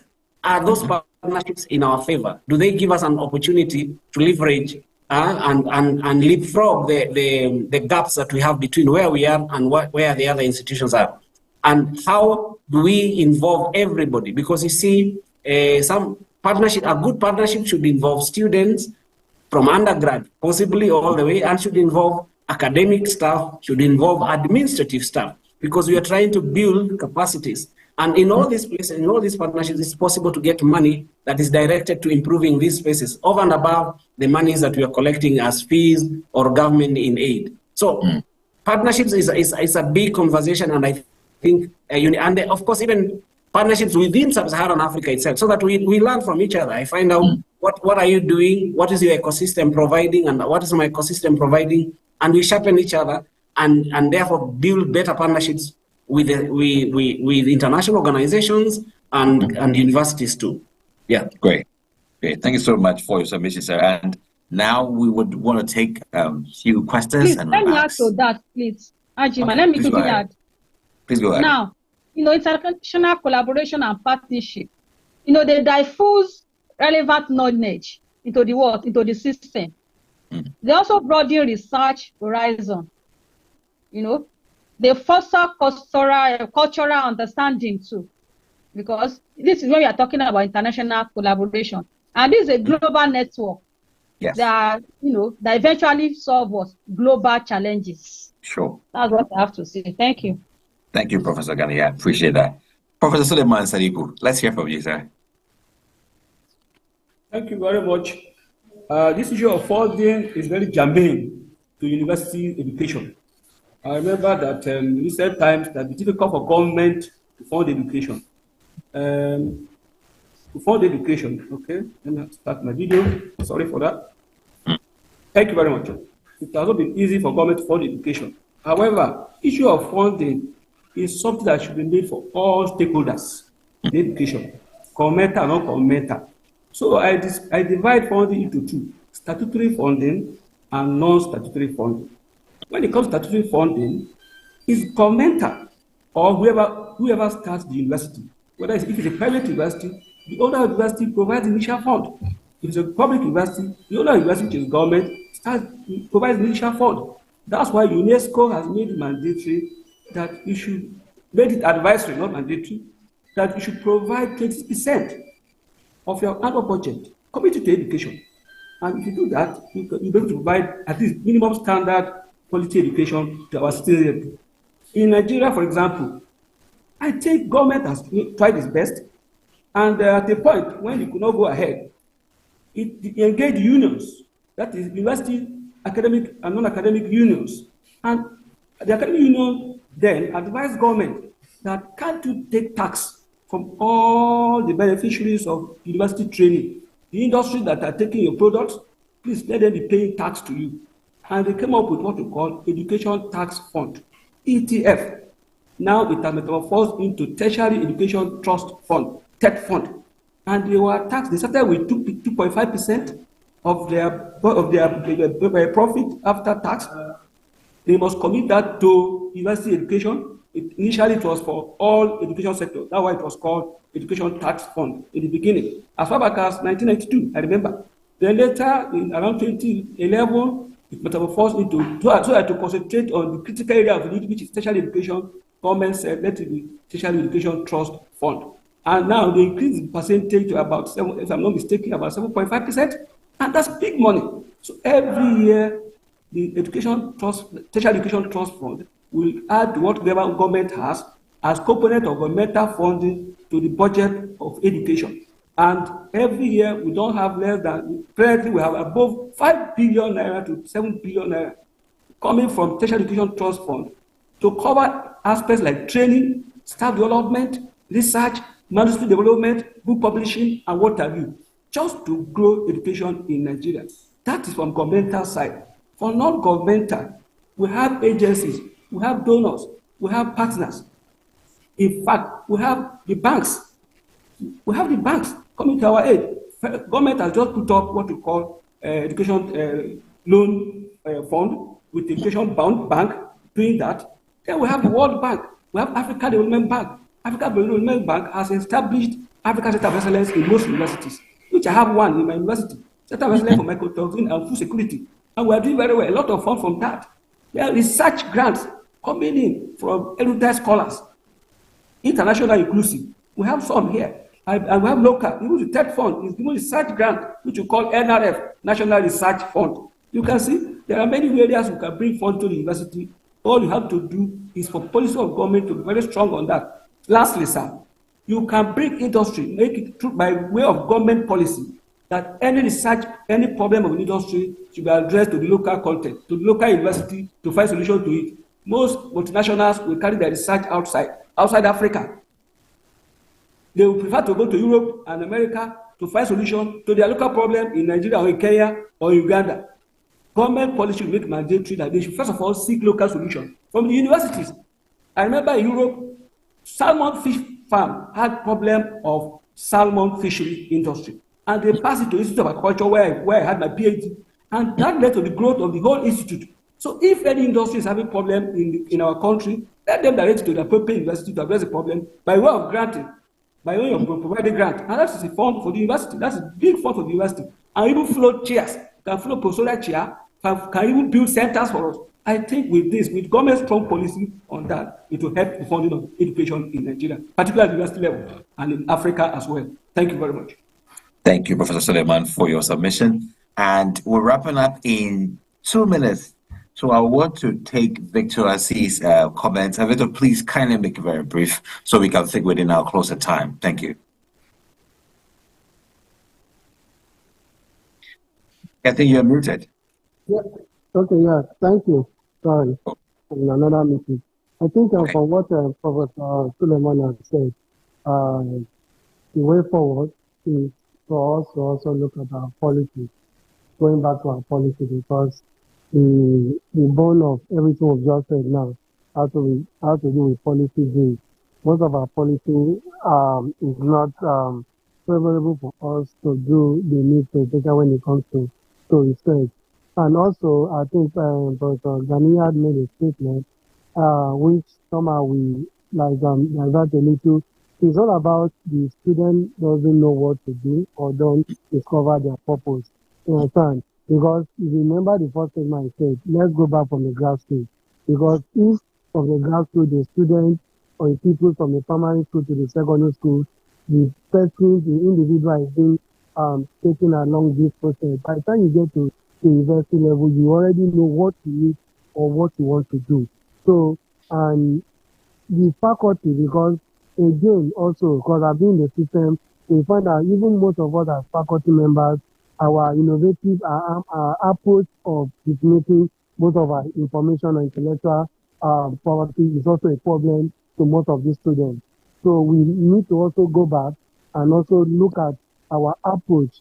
What are those innovative ways of we teaching? Because some of our faculty members don't know there is a difference between teaching and lecturing. So you teach, you don't mentor. When you teach, you mentor. You lecture, you don't mentor.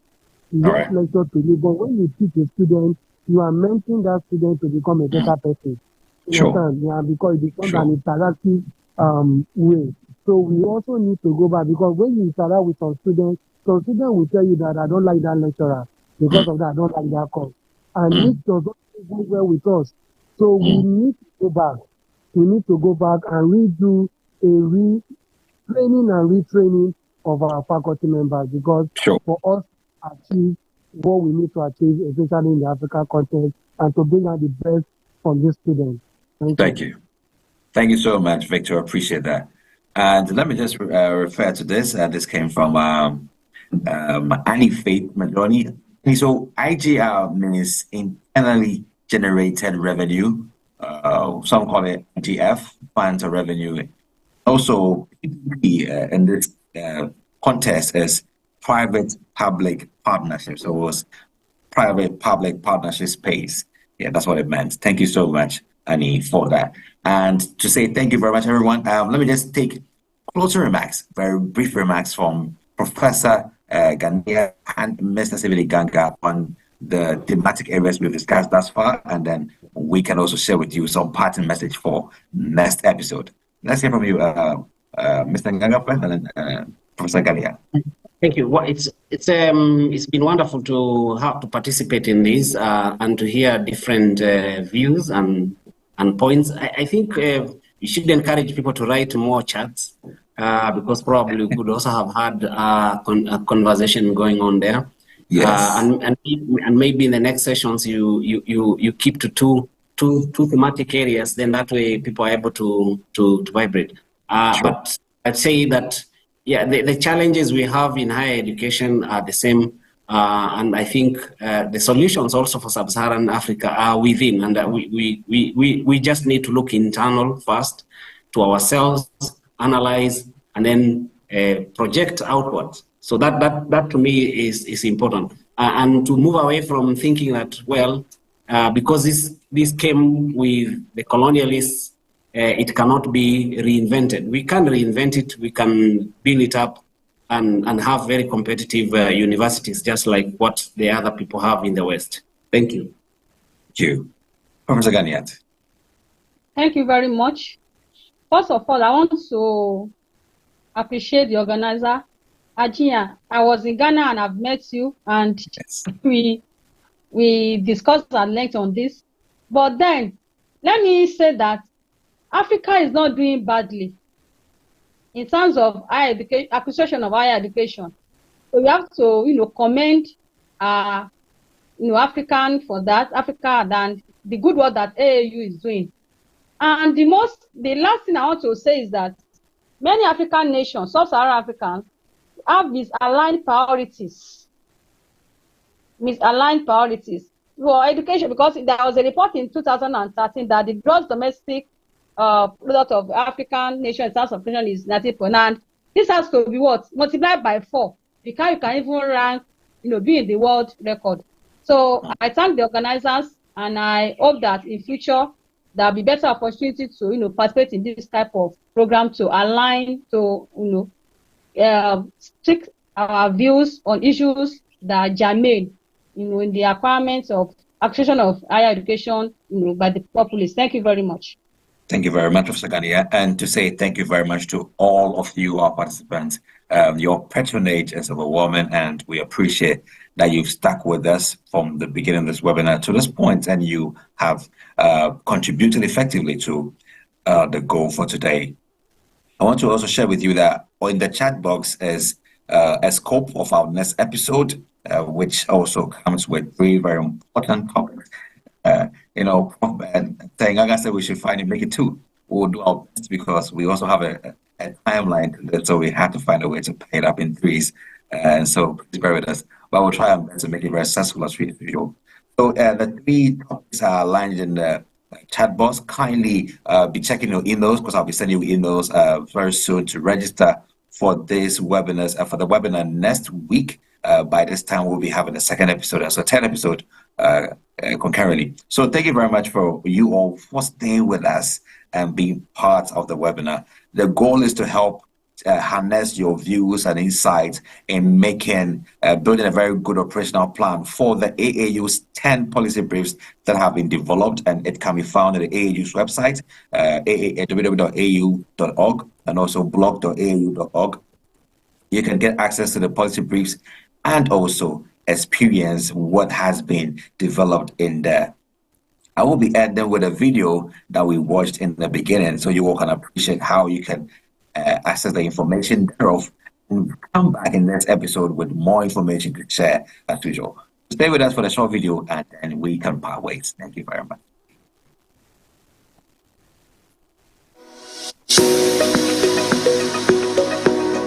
The Association of African Universities is proud to present 10 policy briefs aimed at driving impactful growth and development within African higher education. As universities across the continent navigate a dynamic landscape filled with both opportunities and challenges, ranging from equitable access, quality and relevance of education, financial sustainability, infrastructure, research, governance and faculty development, these briefs seek to address the most pressing issues. Policy Brief Number 1: Equitable Access to Higher Education in Sub-Saharan Africa. This policy brief addresses the socio-economic, regional and gender-based disparities in access to higher education in Sub-Saharan Africa and offers recommendations to improve equity. Policy Brief Number 2: Enhancing the quality and relevance of higher education in Sub-Saharan Africa. This policy brief highlights the critical need for enhancing the quality and relevance of higher education in Sub-Saharan Africa to drive economic development and societal progress. Despite significant investment, many academic programs are misaligned with job market demands, and teaching methods often lack modern pedagogical approaches. Policy Brief Number 3: Securing adequate funding and financial sustainability for higher education in Sub-Saharan Africa. This policy brief addresses the critical challenges of securing adequate funding and ensuring financial sustainability for higher education institutions in Sub-Saharan Africa. Financial constraints significantly hinder universities' ability to provide quality education and support socio-economic development. Policy Brief Number 4: Building infrastructure and facilities in higher education institutions in Sub-Saharan Africa. This policy brief emphasizes the importance of infrastructure and facilities in enhancing the effectiveness of higher education institutions in Sub-Saharan Africa. Inadequate physical and technological infrastructure such as libraries, laboratories, and internet access hinders the learning experience and research output. Policy Brief Number 5: Improving research and innovation in higher education institutions in Sub-Saharan Africa. This policy brief highlights the critical role of research and innovation in driving socio-economic development and enhancing